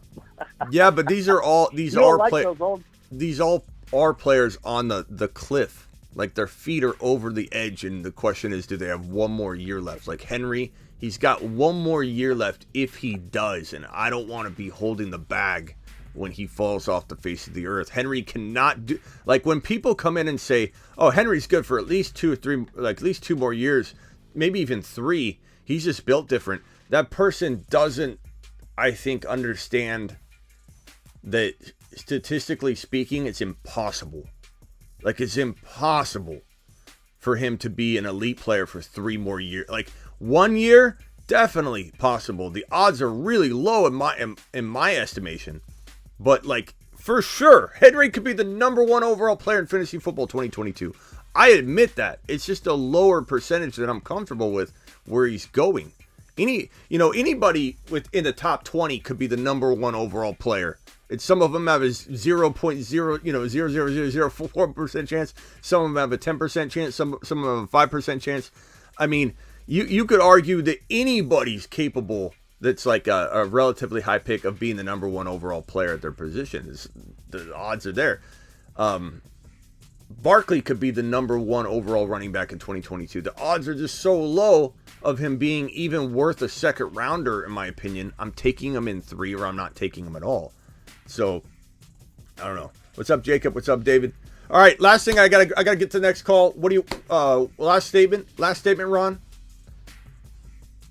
Oh, I just gotta razz you, dude. I like razzing you a little bit. I'll talk to you later. I appreciate it, Ron. Watch the show. Yeah, thank you, pal. All right, I'm actually gonna shut the phone line off because I got to get to these messages. I promised my Discord that I would get to, and I keep like almost forgetting. So I apologize, Kenny. Kenny, I got it right here. Kenny Powers, my man, my mod, the myth, the man, the legend. Kenny Powers is gonna read 5 or 4 questions from the Discord, and if you want on my Discord, get on over to thefantasyfootballshow.com. Question number 1. This one's from Sean Hanley. Where are you drafting Kamara? I know guys in mocks are taking him earlier than you'd like. Is there a chance there's no suspension? And if there is, are you buying Ingram? My gut tells me not to, that other guys will fill in. Yeah, I don't know that I trust Ingram to be the backup all year. I mean, even for 6 games or 7 or 8 or whatever. I mean, it could be Jones. It could be, I mean, who knows what they could make a trade. I think Kamara is a good 4th round pick. I think that factors in 6 games, maybe 8 games, maybe not. Fourth round, late 4th round might factor in 8 games. But you got to look at it from this perspective. You got to say to yourself, okay, it's not just that you are going to be without Kamara, and you're starting at 0. You're going to have somebody in the place. I prefer to have a different player on a different team in my lineup versus trying to just cuff this like mess of a situation. Example, you get a player like trying to think of like a Hunt. You're kind of taking the same approach I take with Ayuk and Hopkins. If I draft Hopkins, I usually draft Ayuk a round or 2 later, and that's a great cuff, even though they're not on the same team, to kind of supplement Ayuk and Hopkins for not combined or not starting both of them at the same time. But if you took Ayuk for 6 games and Hopkins the rest of the year, and you only had 17 starts, that's gonna be a really good wide receiver. So that's kind of my strategy for cuffing players when you're not even taking the player that's on the same team. So like a Kareem Hunt, you know, which is kind of a higher name, Kareem Hunt, or you could go Tony Pollard. You could go A.J. Dillon, which is also kind of a high pick, but you have these two starting for you for 17 games. It's a really big number. So you got to look at it from that perspective. Now, 4th round value seems acceptable for this type of approach. 3rd round, probably not, because the player you're passing on is just too valuable. Now, I will say this. I'm taking Breece Hall over Kamara all day long.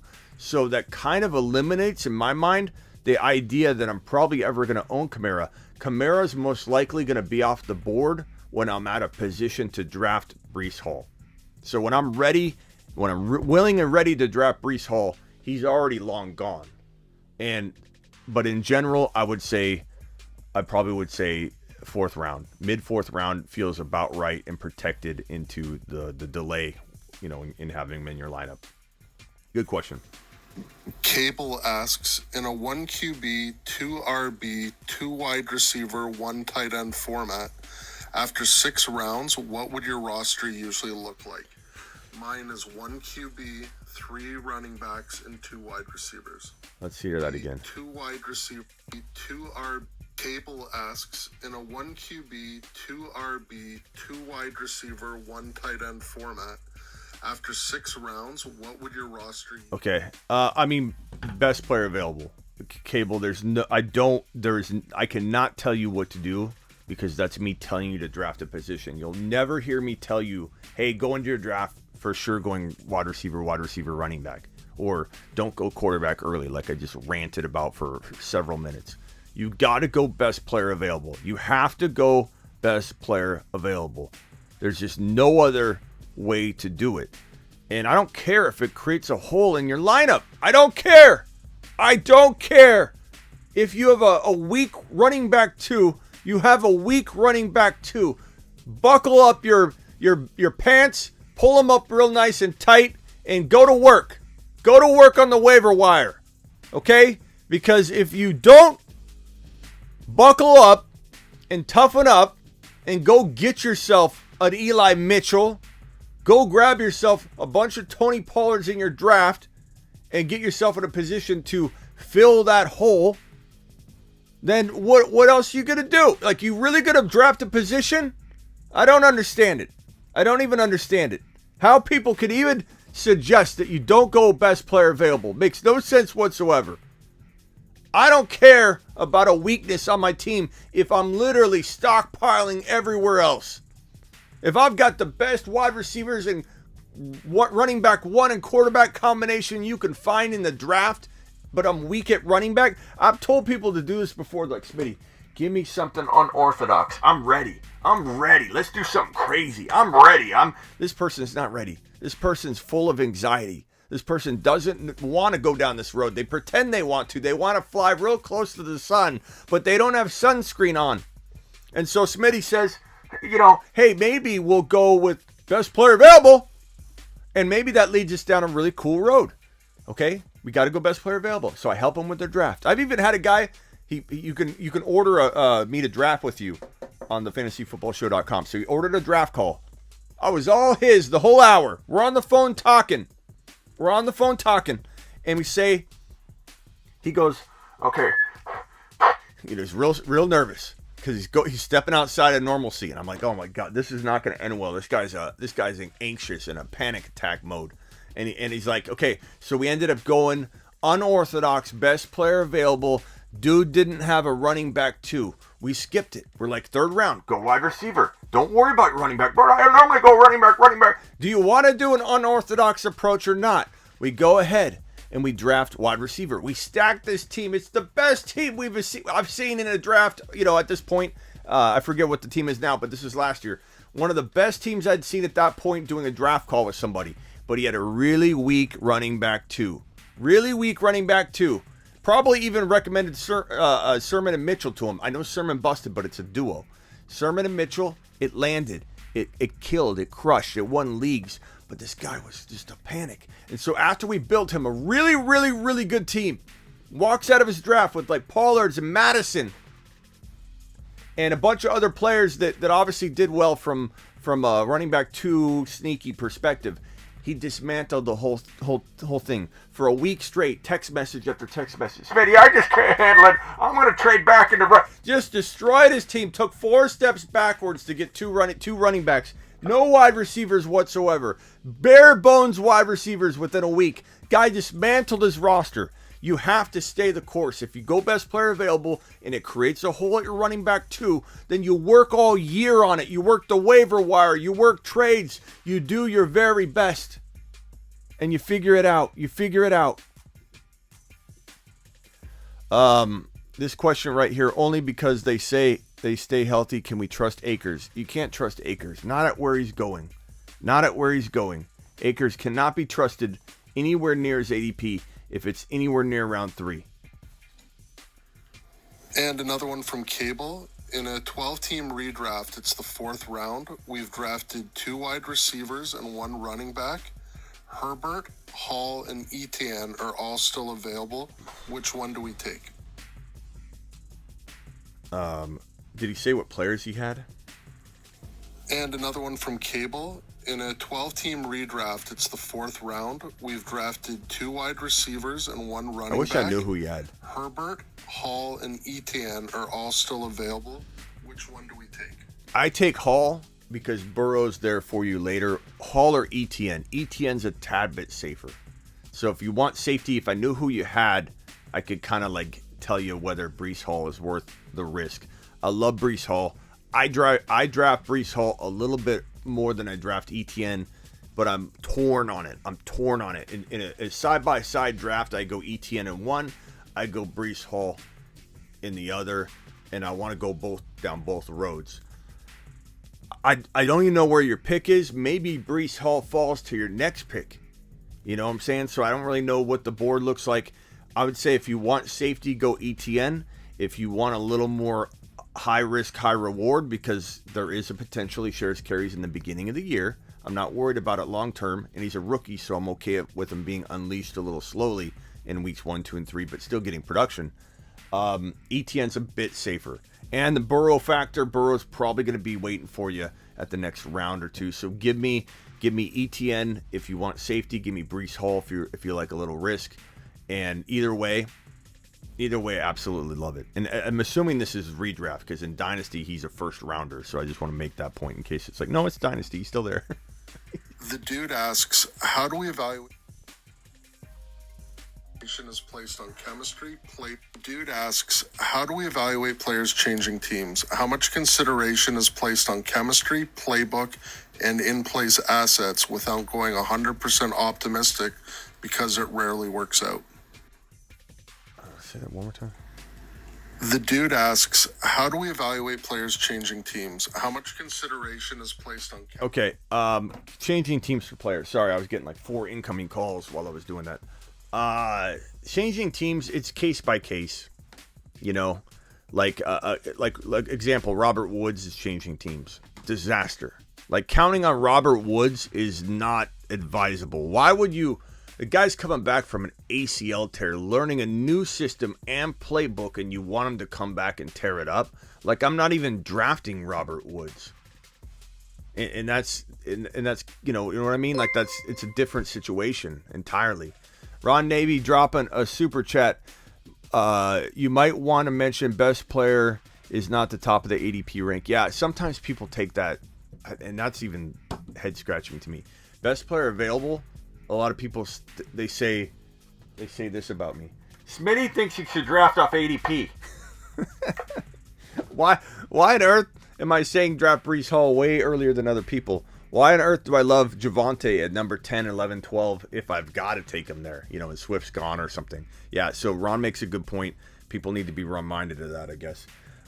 Best player available is who is the best player in your mind, not ADP. You use ADP to manipulate and massage the data in the drafting of players to get away with what you can. ADP is to get away with what you can get away with. It means nothing else. It's a blueprint of what other people are going to do, most likely, on average.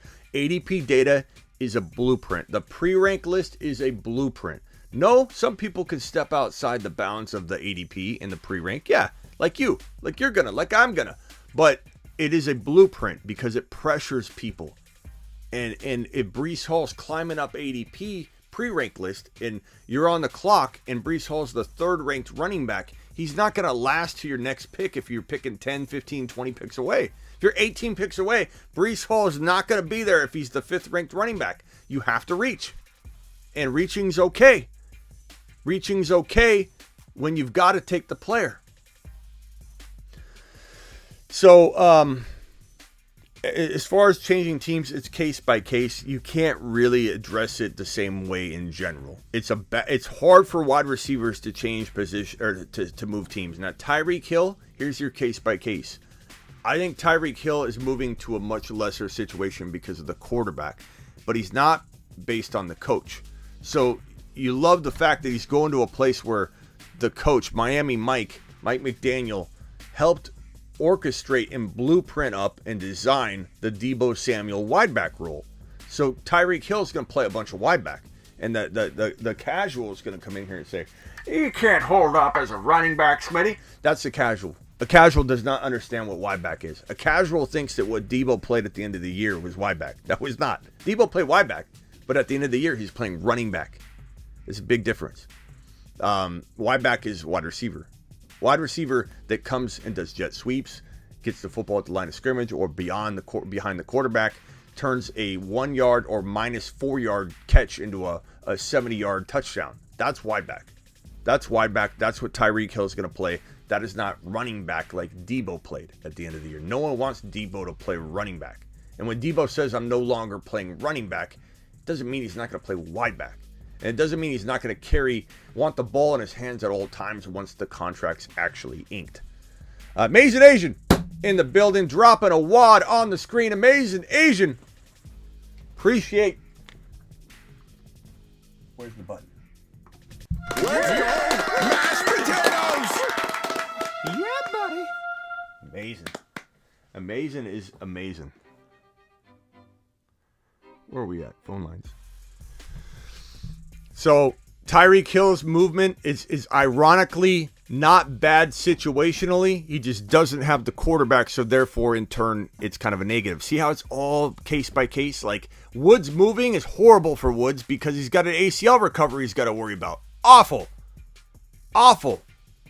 But then the Tyreek Hill situation, if there's a good quarterback there, it would have been amazing. Now it's just kind of like a wash, or he's a slight downgrade because now he's going to get less touchdowns, less receptions, less yardage in an offense led by Tua, which you can defend Tua if you want. That's fine. It's a free country. But I don't think Tua is going to be the answer. I think the starting quarterback in Miami a year from today is not on the roster.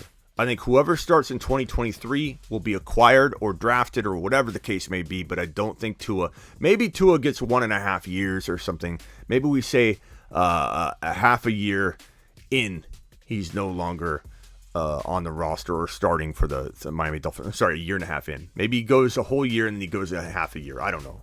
But Tom Brady was the guy they wanted in Miami. And that was, I don't know if anybody heard the story, but Tom Brady was being traded to it was a lock.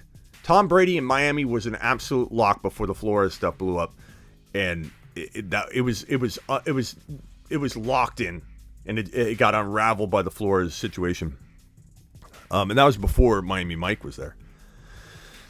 Amazing Asian, appreciate you. What did Amazing Asian? Did he drop anything? He just dropped a super chat. Did he drop a question at all? Thought you could use a stretch. Let's do it again. Amazing Asian. Let's go! Mashed potatoes! And this one's for Avatar, too. Let's go!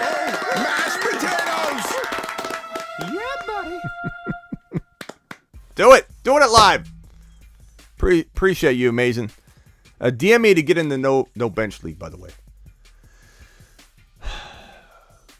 Thank you for the super chat, Ron. Are you taking Breece over Zeke? This has been up there for a while, Storm. I'm sorry. Am I taking Breece over Zeke? Only if you like winning. Only if you like winning. Smitty, but Breece Hall might be sharing I don't think he knows. Smitty, did you know that Michael Carter's on the roster? I know you like Javonte, Smitty. And a Javonte Williams video is coming out tonight, by the way. I know, Smitty, you like Javonte, but did you know Melvin Gordon re-signed? What's funny is nobody views Tony Pollard. Like, here's the crazy part. No one views Tony Pollard like they view Michael Carter. Or, you know what I mean? Like, Tony Pollard is a bigger threat to Elliott than Michael Carter is to Breece Hall. Like, what are we talking about here? The human condition is weird. You know? Us human beings don't know what we're talking about sometimes when we get our expectations up, and our panties in a bunch. Ron says, Hill, everybody sees... W. Hill, I think maybe saying with Hill, everybody sees him as just a deep threat, but most of the stuff comes from the short passes making people miss, then off to pay dirt. That's why I think Miami Mike's going to be good for him. Like, I think the movement sucks because wide receivers moving teams is tough, but Hill's in a position where his coach wants to get him the football and get the football in his hands.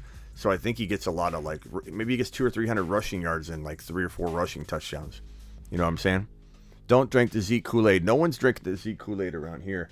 I don't mind Zeke in the 4th or 5th round, but like I get DMs, and when I put up a no Zeke Elliott post or something talking about how Zeke Elliott's value in the 3rd and 2nd rounds awful, like especially 2nd, I get like 1 or 2 Instagram fantasy pages that, you know, they think they've got all the answers because they've done Instagram for like a year, and then like DM me like, you don't know about Zeke.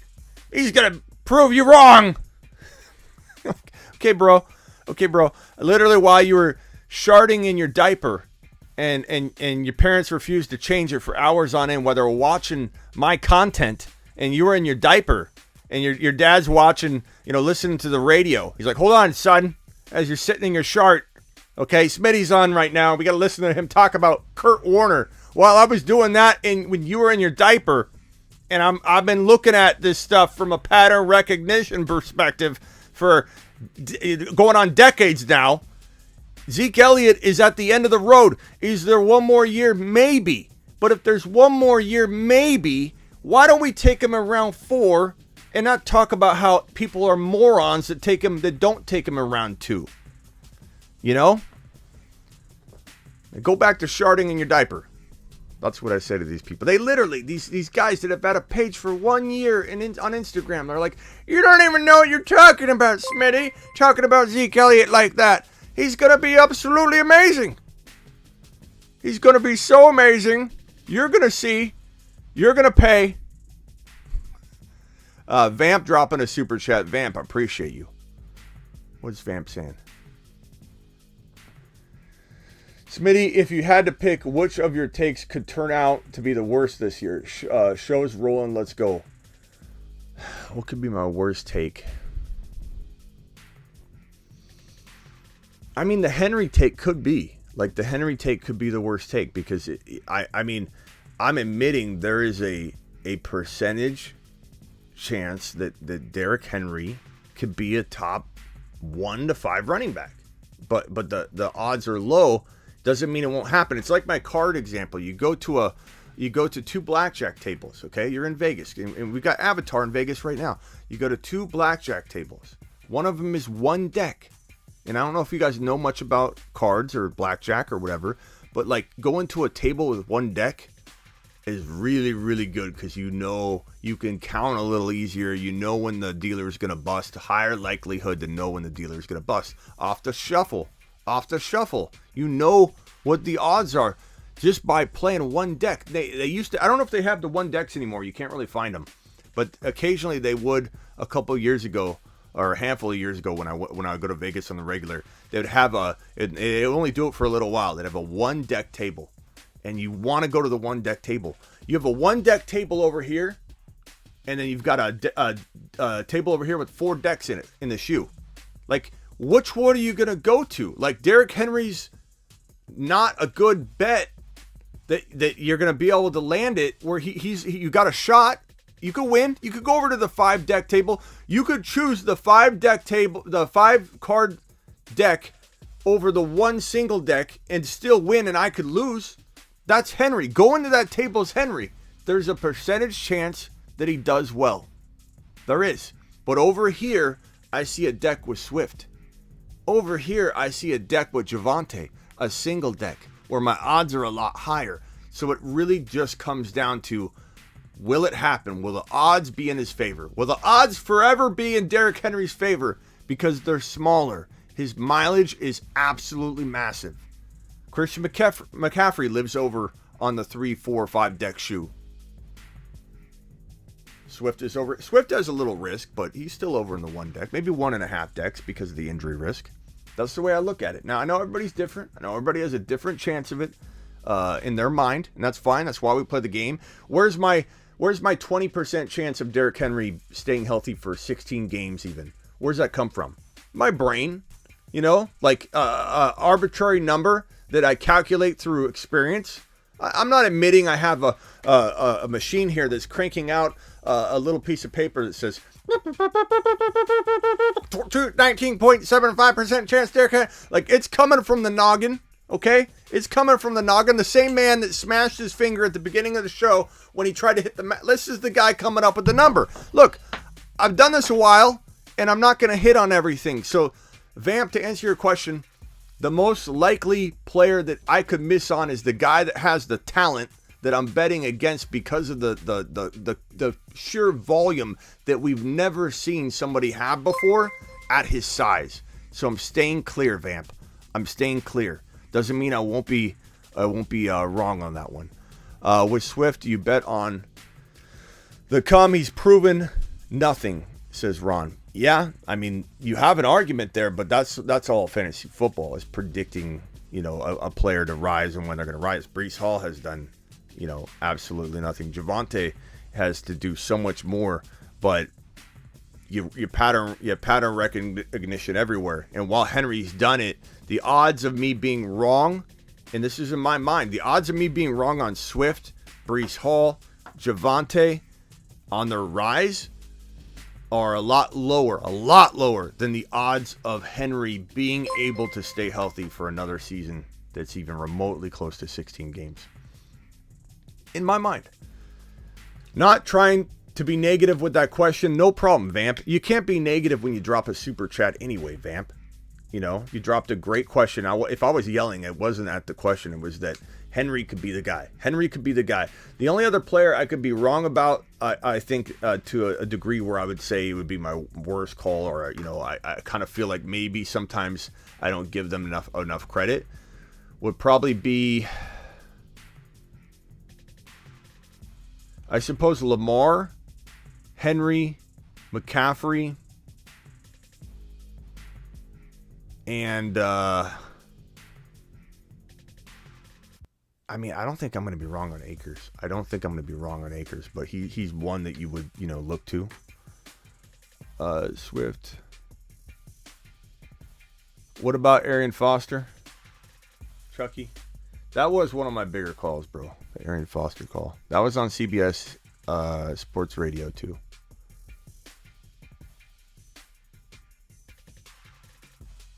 I think we're good on the questions. Thank you, Kenny, for reading all those. James Conklin, I see you. I'm going to add you to the voicemail group. Thank you very much.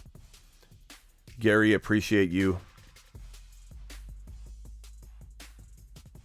Voicemail group number 1. Hey, Smitty, it's Tariq. How's it going? I know you're not high on CMC this year. Given the fact if he remains healthy in 2022, what do you think his fantasy value is going to look like, and what do you predict a stat line for his season in 2022? Thanks, Will. Yeah, I don't dislike him. Just the odds of him getting hurt. I would say if he's healthy, top 3 running back. Like, if he's healthy, he could be easily the number 1 running back. We haven't seen him decline talent-wise. Like, Todd Gurley, I saw it. When Todd Gurley, coming out of that Super Bowl coming out of that misuse of the Super Bowl, like where we didn't see him play and McVay's like, oh, we forgot to play Todd Gurley in the second half. And everybody's like, oh, that makes sense. Hey, McVay. But McVay, why didn't you use Todd Gurley? We forgot. Okay, it makes sense. Thank you. Draft him again in round 1, guys. We got confirmation. He's fine. They just forgot to use him. There's nothing wrong. That's how everybody took that. Your boy Smitty was, no. Whoa, watch those fingers. No Henry. No Henry. No Henry. Your boy Smitty was beating a dead horse on no Henry. We saw it coming. We saw it coming from a mile away, and nobody wanted to listen to me. It was there. McCaffrey, we haven't seen the drop-off on the field. Derrick Henry, I want to say this carefully, because I know we got a few Derrick Henry supporters in here, Ron especially. I don't want to say for sure we've seen him drop off, because he wasn't like in his best shape. This was his first game back, but in the playoffs he did not look good. His statistics, he did drop off in yards per carry, even though he was on pace for an enormous amount of yardage, touchdowns, and production. He was getting pure volume to account for that. Like, he would literally have 30 yards and a half and have tons of carries, and then literally come in strong in the second quarter or third and fourth quarter and end up with 3 touchdowns and 150 on the ground. But he run like 29, 30 times. Derrick Henry in the playoffs last year did not look great. He came back. Granted, he wasn't in the best shape. I understand all that. That's why I'm saying I'm being careful with what I'm saying. But we may have seen him drop off. We don't really know, because he did not look good. And we have to make an assessment whether that was just Henry's first game back. He needed to get his foot right. Kind of forced himself back to get in the playoff game. I get all that. I get all that. But we do not have confirmation like we do with McCaffrey, where it's like the last time we see McCaffrey play, lights out. He can't stay healthier on the field. Henry, I have a little hesitancy to say he's for sure the same guy. We have seen Henry on an uphill grassy field look like an absolute maniac. So the quickness still looks there for him. The strength still looks there. But I don't know. I'm still staying clear of him because of the mileage. Look, he did all these things last offseason. If you watched Derrick Henry's offseason workouts on Instagram, he literally would have chains around his neck, balancing on rubber bands and doing like push-ups. And he'd be like just doing these push-ups on these rubber bands with weights and stuff all over him. So, like, you know, you can act like this running up the grassy hill is going to make him the number 1 overall pick and he's going to stay healthy all year. Or you could look at the numbers and say no running back in the history of the NFL has survived what he's gone through physically, and your body breaks down. So I'm just going to say that and leave it at that. The Bruce. Hey, Smitty, who do you think's going to have a better year in KC? Mardez, Valdez, Scantling, or Juju Smith-Schuster? Give me MVS. He seems to be ahead of him right now. MVS seems to be the front runner right now in that wide receiver room. I think Sky Moore eventually takes over. Justin Ross is the only one that can overtake all of them if he's healthy and the same old guy that he was back in college before the spine issue that he had, which he may never get over. I don't know. Not sure. But I do believe that Ross has the most pure talent if the neck doesn't hold him back, or the spine. But I definitely think that Sky Moore is the eventual guy that I want, like in week 8. Like if I'm not starting MVS. Like you shouldn't be starting MVS in your wide receiver 3. You got too many other options to accumulate. So for me, if I'm drafting a KC wide receiver, I'm drafting them as a depth piece that I may need later for bye weeks or injuries, and I'm banking on Sky Moore passing MVS by the end of the year. But who knows? I mean, it's really close, and no one knows. Tanner, I think this is an old message by Tanner, or maybe it's new. Hey, Smitty, it's Tanner again. Hey, full PPR question. Cortland Sutton or Jerry Jeudy? Just trying to figure it out. Yeah, this question's the oldest question on the planet Earth. You know, I feel like this is one I've been hearing all off season. Maybe we could look in the telescope, the Webb telescope, and maybe it'll give us the answer. Jerry Jeudy or Cortland Sutton. Can you imagine this telescope, man? What if we're gonna find out something crazy, man? It's gonna blow everyone's mind. Or this thing, apparently you can look into the past.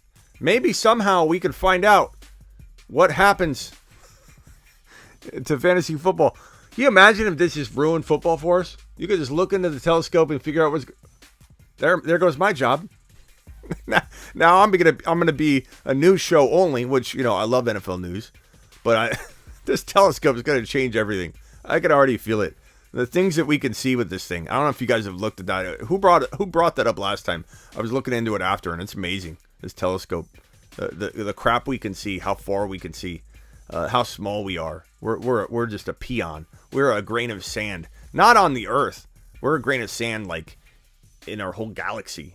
If you were to compare how small we are to the universe, it's like a grain of sand in our galaxy. That's how tiny we are to the universe. It's absolutely insane. That new telescope is going to change everything. It's crazy. The Bruce. You literally had to draft back-to-back rounds, even with Marcus Mariota as his quarterback. What are you doing, Bruce? You literally have me in the show queued louder than you. Like, how am I supposed to hear your question? You literally had to draft back-to-back rounds, even with Marcus Mariota as his quarterback. I can't even make it out. I don't even know what you're saying, Bruce. You literally had to draft back-to-back rounds, even with Marcus Mariota as his quarterback. Is Kyle Pitts? I think I got it. Is Kyle Pitts going to the moon? Let me answer that question. Yeah, Kyle Pitts is going to be pretty good to Bruce. I think if we do a 3, if I send myself back into your phone, maybe it'll fix the issue. Kyle Pitts is headed to the moon regardless of what's going on, Bruce, but the problem is the touchdowns won't be there. Like I said earlier in the show, the touchdowns won't be there yet until he gets the quarterback situation solved. Thank you, Bruce. I appreciate you calling in and all the questions. You're such a... Bruce is the GOAT. I love the Bruce.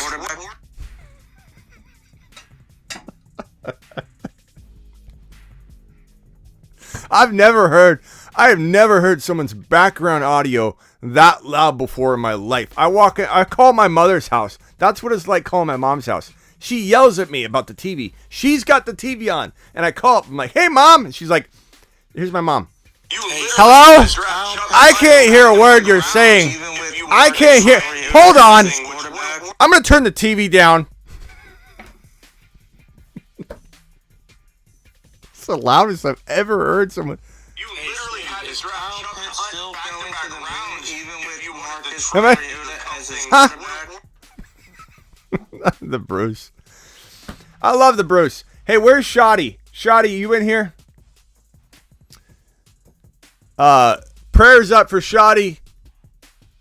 He's a usual in here. Shout out to your pops. Let's go. Moonshot for Shoddy and his pops. Okay. To the moon. Appreciate you. All right, we are winding down here. Where are we at? Man, the Bruce is bringing it.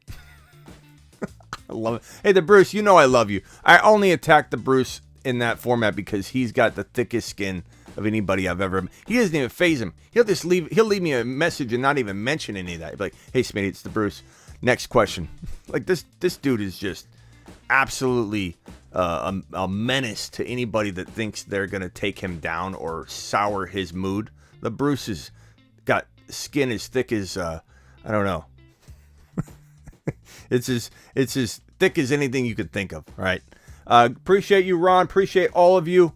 Moonshots for everybody. Get on over to thefantasyfootballshow.com. Get your lifetime membership, your one-on-one text advice with me, and I answer every question in the comments. Test me and throw a comment after this video when it starts off with 0. Shoddy, appreciate you. Pop 2. Prayers up for Shoddy.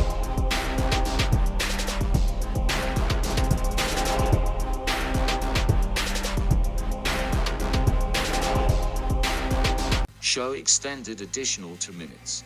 Vamp says, not so fast, Smitty. You're not out of here. Although it is a combined 5. We're gonna do it for the 2. No problem. Yeah, Shoddy, prayers up to you, pal. James Coughlin says, add me to the voicemail group. James, I got you, pal. You know what? I'm adding you now. I need to stop this. James has asked me 100 times. I gotta get this done and over with. James isn't gonna leave me alone. James Conklin, hold on, James. I'm adding you to the voicemail group right now. Hold on. James ain't gonna let me go. He's not letting this go. Let's see, James Conklin. Okay. Adding you to voicemail group too. I have a feeling James is gonna carry the entire group because he's literally messaged me like 5 times on getting in the group. So if anybody thinks James Conklin is not gonna ask a question, I guarantee you're wrong. James, you're in the group. Let's see if James can ask a question before the show's over. Oh, Victor's question. Night, and you talk a lot about Breece Hall, Kenneth Walker, Tony Pollard, Tyler Lockett, Rashad White, these running backs sleepers, but I didn't saw you talk about too much on Damian Pierce. I think the Texans have a backfield that Pierce, you don't know what to expect. They have Marlon Mack, Damian Pierce now, and I don't know who is going to be the running back one, but what's your opinion on him? Yeah, I love 24 seconds. I love Pierce, man. I love Pierce, buddy. I think Pierce is gonna have. This guy's strong. This guy can bench press the whole team. I hear. So like I like him a lot, but he's got to be taken late. You got to take him in 10 seconds. You got to take him late, bro. You got to take him late. You can't take him like as a high end flex or anything. You know what I'm saying? James. Show extended additional 2 minutes. I'm gonna extend it 2 more minutes here, without even a super, just to get to James's question. All right, man. Very simple. Just looking at the stack for Burrow with Chase. I'm keeping Chase in my keeper league. What is the earliest you would pop to make sure you get the stack? I want to get him at 6, but would I have to pay 5 value? Depends where. Like 5.1, no. Like 5.10, like taking him instead of taking him at like 6.2 or 3 or 6.1 or something like that. Like yeah, go in the late 5. Well, I don't know that I'm going like early 5 just to hammer home the stack. The stack's not going to get you a championship just because it's stacked. It is what it is, man. So definitely feel like you got to use best player available even when you want to stack a duo like that, bro. You can't get crazy. You can't get crazy. I put way too much time on the clock. There we go. Show extended additional 2 minutes. Go over to Discord, says Terry Roberts. Marlon Mack is the next Tyrod Taylor. Marlon Mack? What's that even mean? The next Tyrod Taylor? What's that? You mean like? You mean he's gonna make way? I think I see what you're saying. Tyrod Taylor make way for Pierce. I get you. Damian Pierce gets a moonshot next time we do a show. I think Damian Pierce is, you know, he's not somebody you're going to draft high, but you want him on your team. You want him as a Pollard, Alexander, Madison, somewhere like more around where Madison's going. But you want to have like 2, 3, 4 of those guys on your bench. I like him. I like him a lot. Mac.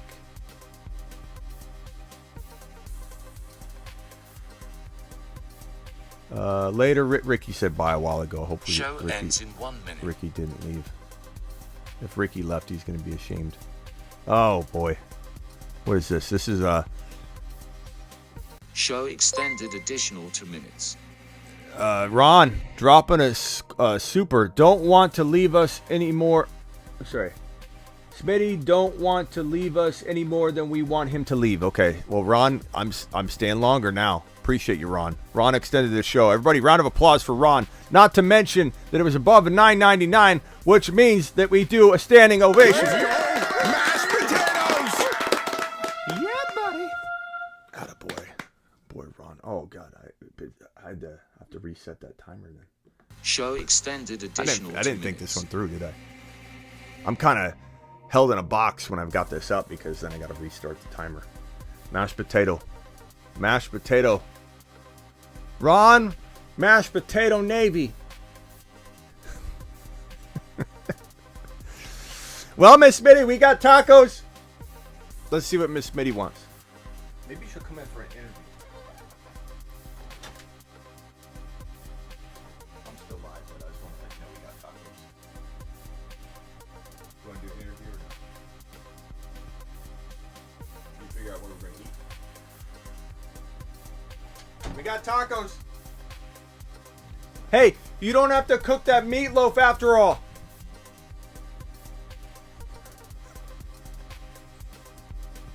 Nothing. Nothing. Literally right there. Nothing. Okay. No meatloaf.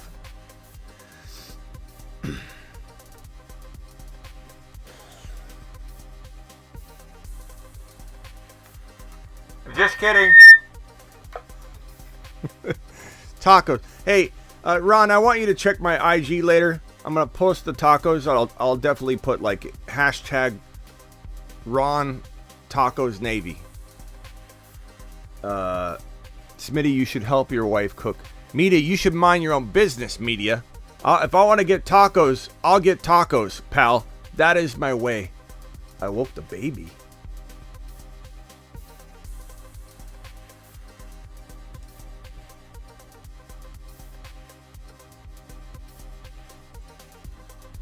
Hold on.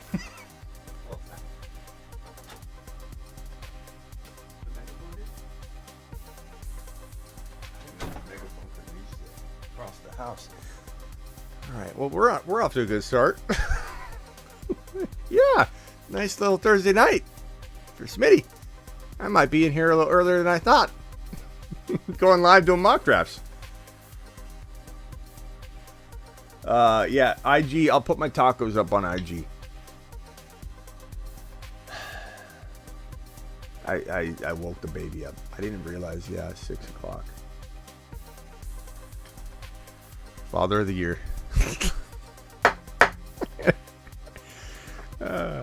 Smitty going back on the pup. Yeah, my fingers are okay, by the way. I don't think we're going to have a black and blue fingers. Although it is a little red. At the beginning of the show, if you missed it, I went like this. Maybe we could do a slow motion replay on Instagram stories. Smitty posts all his good food on IG. Uh-oh.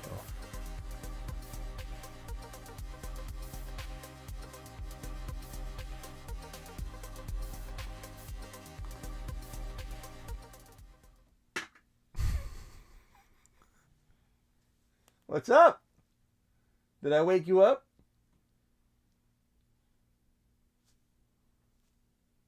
You gonna go golfing?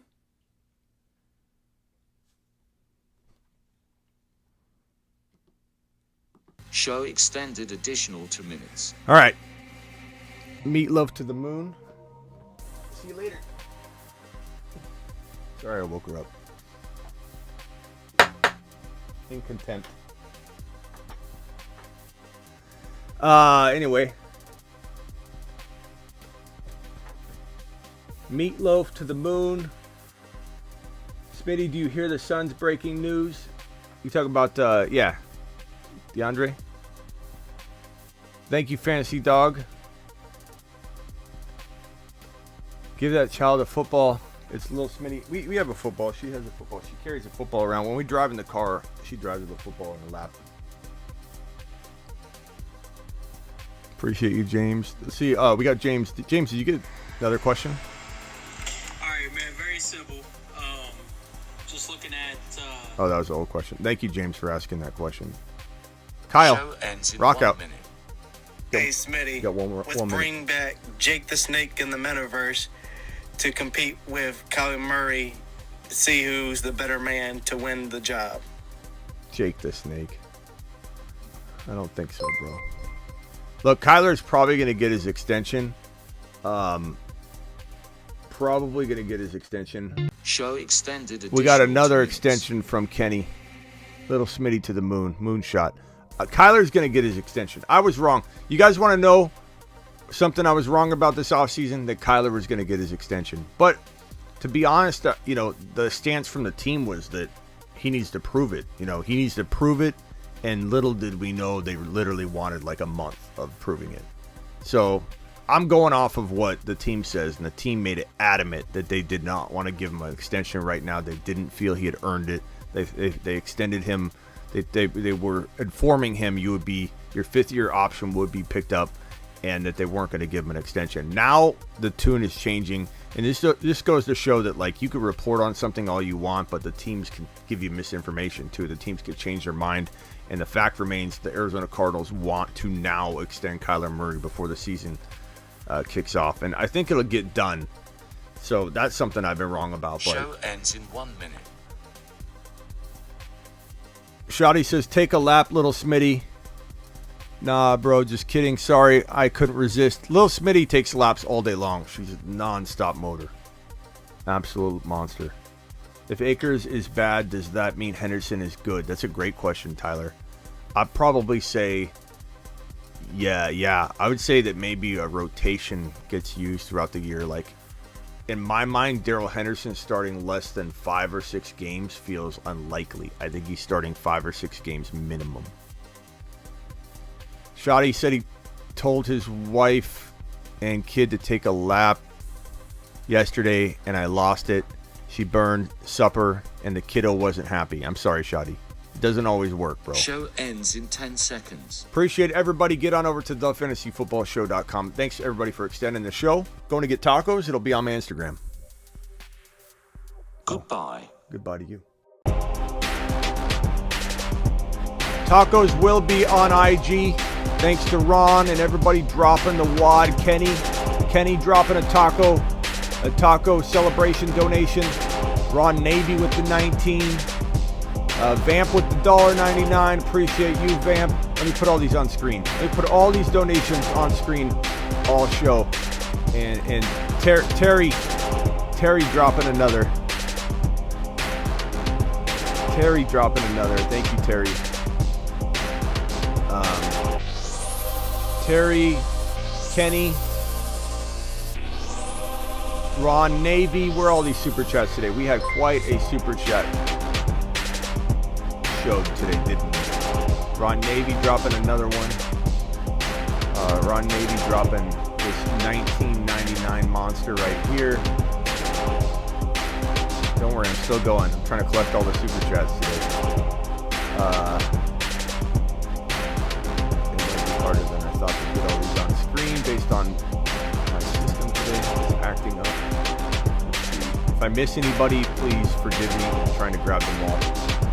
Ron Navy dropping another wad. Ron. Man, Amazing Asian coming in strong. Ron Navy again. Ron Navy's a monster. I think Ron Navy needs to have his own segment. I think Ron Navy probably... I'm going to go live on Instagram in about 2 minutes.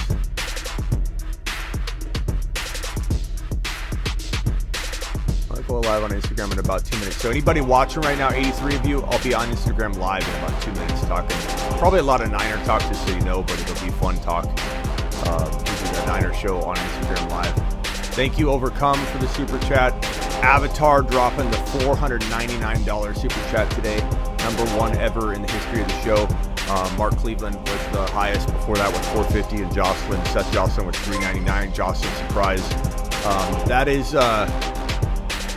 Show extended additional 2 minutes. This is what happens.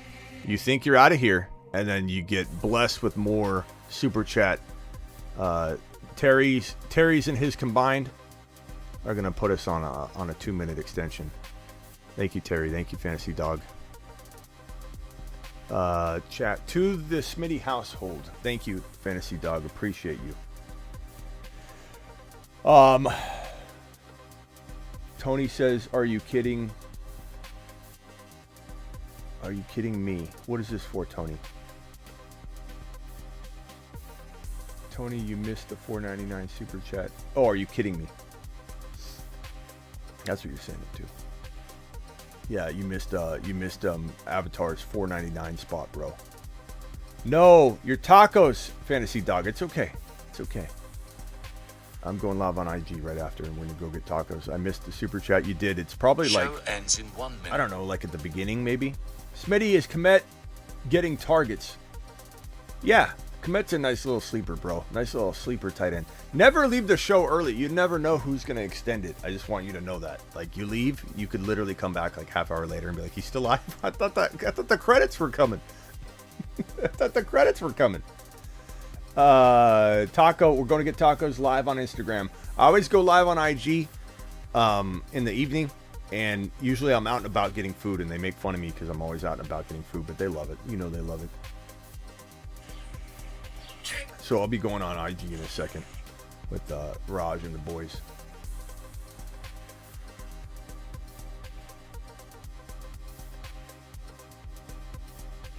Show ends in 10 seconds. Looks like they want to do IG later. I'm not sure. But check me out on Instagram if we're going to be live in a little bit. Appreciate everybody here.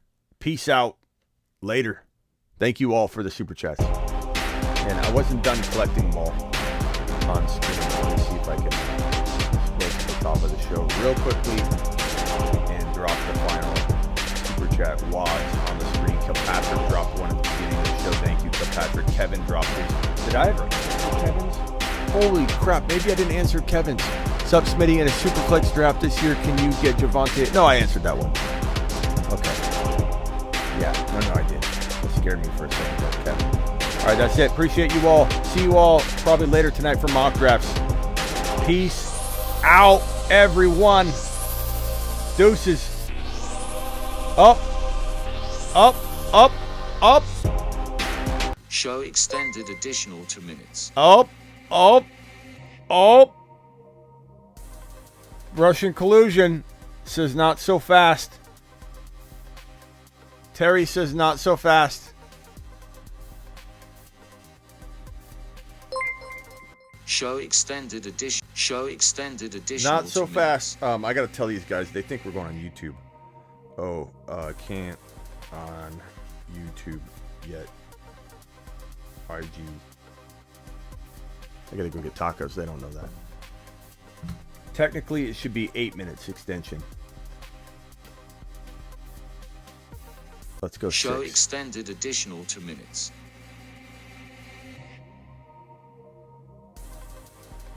What do we got? What else we got to talk about? Somebody dropped me a couple voicemails.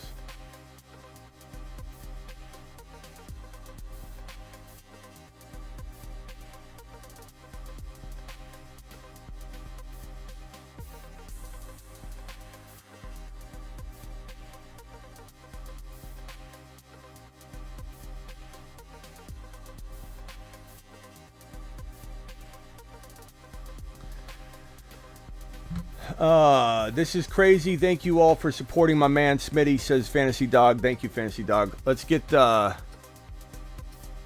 the voicemails here.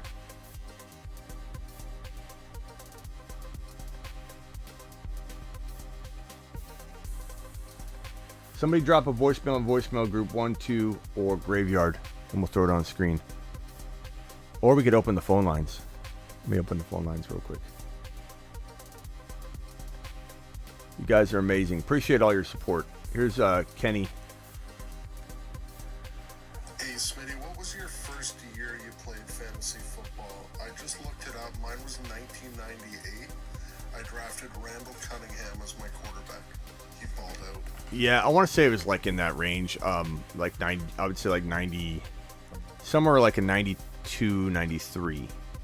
94, somewhere right in the, I can't really remember exactly when. I was young. I was like 13, 14, somewhere in that range. I was barely a teenager when I started playing fantasy, and it was the box scores. It was like Jerry Rice, and it was getting the newspaper out. There was no software whatsoever. There wasn't even fantasy sites up. Like there wasn't even, like, that was in 1996-ish when you get like the fantasy football sites. You know what I mean? So definitely did not have any kind of, fantasy football content out there when I started playing. I used to love it when Smitty would do this at like 1:30 in the morning, and people would keep putting up super chats, and he would stay up. It was great. We do still do that, Tony. We're doing the graveyard shift where we're live till like 3 in the morning sometimes. But Ricky says 1992.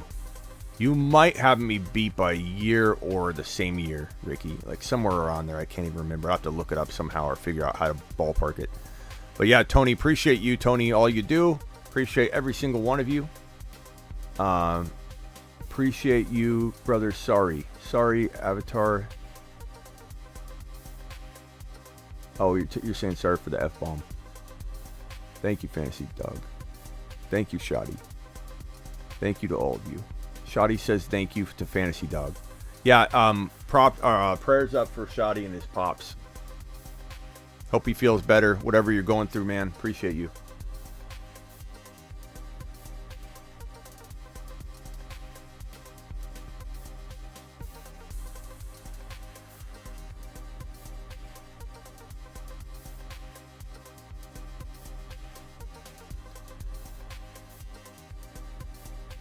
Avatar. Avatar's in the house. Smitty, you make more. Smitty, you make more than my wife, and she's an effing stripper. I mean, she could try the approach of staying after with more. You know, guys, call any. Oh, here's Terry. Terry, what's up, Terry? Hey, I got a quick question, man. Yeah. With my hoodie on its way, I have a problem. Okay. How am I gonna fix it with the image? Because I don't know what to put in there. I got a shirt, I got another shirt, I got a freaking hoodie. I mean, do I wear all of them? Oh, with your avatar, you mean? I got it. Yeah, put them all. Yeah, I got a mask. Put them all on, man. At the same time, snap a photo. You can make your avatar. I don't know how the heck I'm gonna fit all of them on there. Or rotate them, Terry. Hey, Terry, give me one. Terry, give me one sleeper that hasn't been talked about enough. Go. Probably. Well, sleeper. I don't know. The guy from Green Bay. I think he's gonna ball out, especially with Aaron Rodgers there, the rookie from Green Bay. Show extended additional 2 minutes. Who'd you say? The rookie from Green Bay just got drafted. Oh, Watson? Yeah. Watson? Yeah. I think he's going to ball out, especially with Rodgers there. Yeah. Rodgers tends to go to one. To go to one. I think Lazard. I think Lazard's the best option for right now. I like Watson a lot. Maybe. I think Lazard. Lazard's going to have 1,100 yards and maybe 8 to 9 touchdowns, maybe 10. Yeah. But we'll see. We'll see. Lazard's got to stay healthy, but he's the veteran there. He's got the rapport with A-Rod. A-Rod's going to gravitate toward him. Watson's going to take a little time. And I know Rodgers usually takes time with his rookies, but he'll speed them along because the wide receiver room is very, very, very, Avatar, you don't. I'm not asking you to do more because you've already done enough, but it doesn't max you out because I have in the description a way to do it by PayPal. So if you ever wanted to use PayPal instead of, I'm not saying you have to do both. I'm answering your question. Max Super Chats, you can do the link in the description for PayPal or whatever. But I'm not asking you to do it. I'm just letting you know. And if anybody has a problem where they're like, it won't let me Super Chat, there is that way to do that, and it shows up on the screen too. Would love. Let's see, Kate. Yeah, Otten, I like him a lot.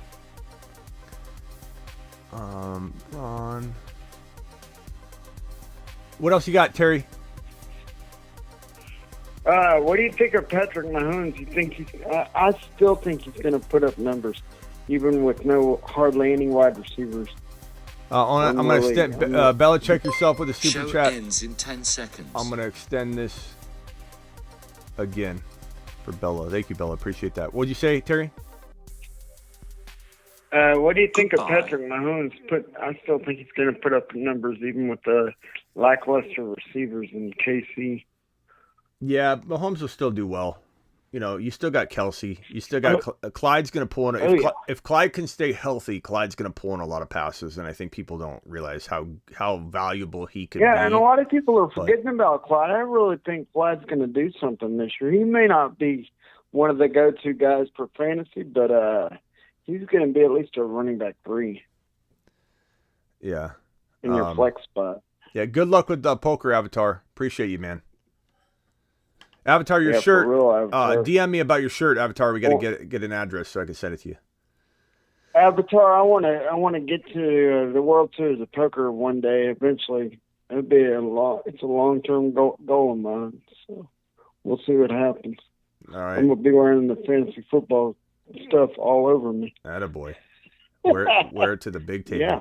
All right, Terry. Appreciate you, man. All right. Later, Good pal. show, guys. Yep, good show. All right.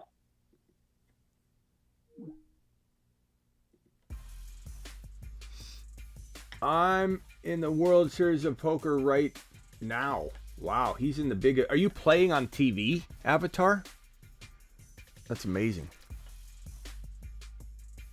Did two people take over highest of the year? Yes, Nevin. Yesterday we had Mark Cleveland drop 450 to replace the 399, and then Avatar came in and dropped a 499 on his way to the World Series Poker tournament. He needs his shirt ASAP. I know. I wish we could get his shirt to him right now. All right, guys. Small event. Okay, Avatar. Appreciate you, man. I can't thank you enough, and all of you for the support. Now off to tacos. Appreciate everybody here.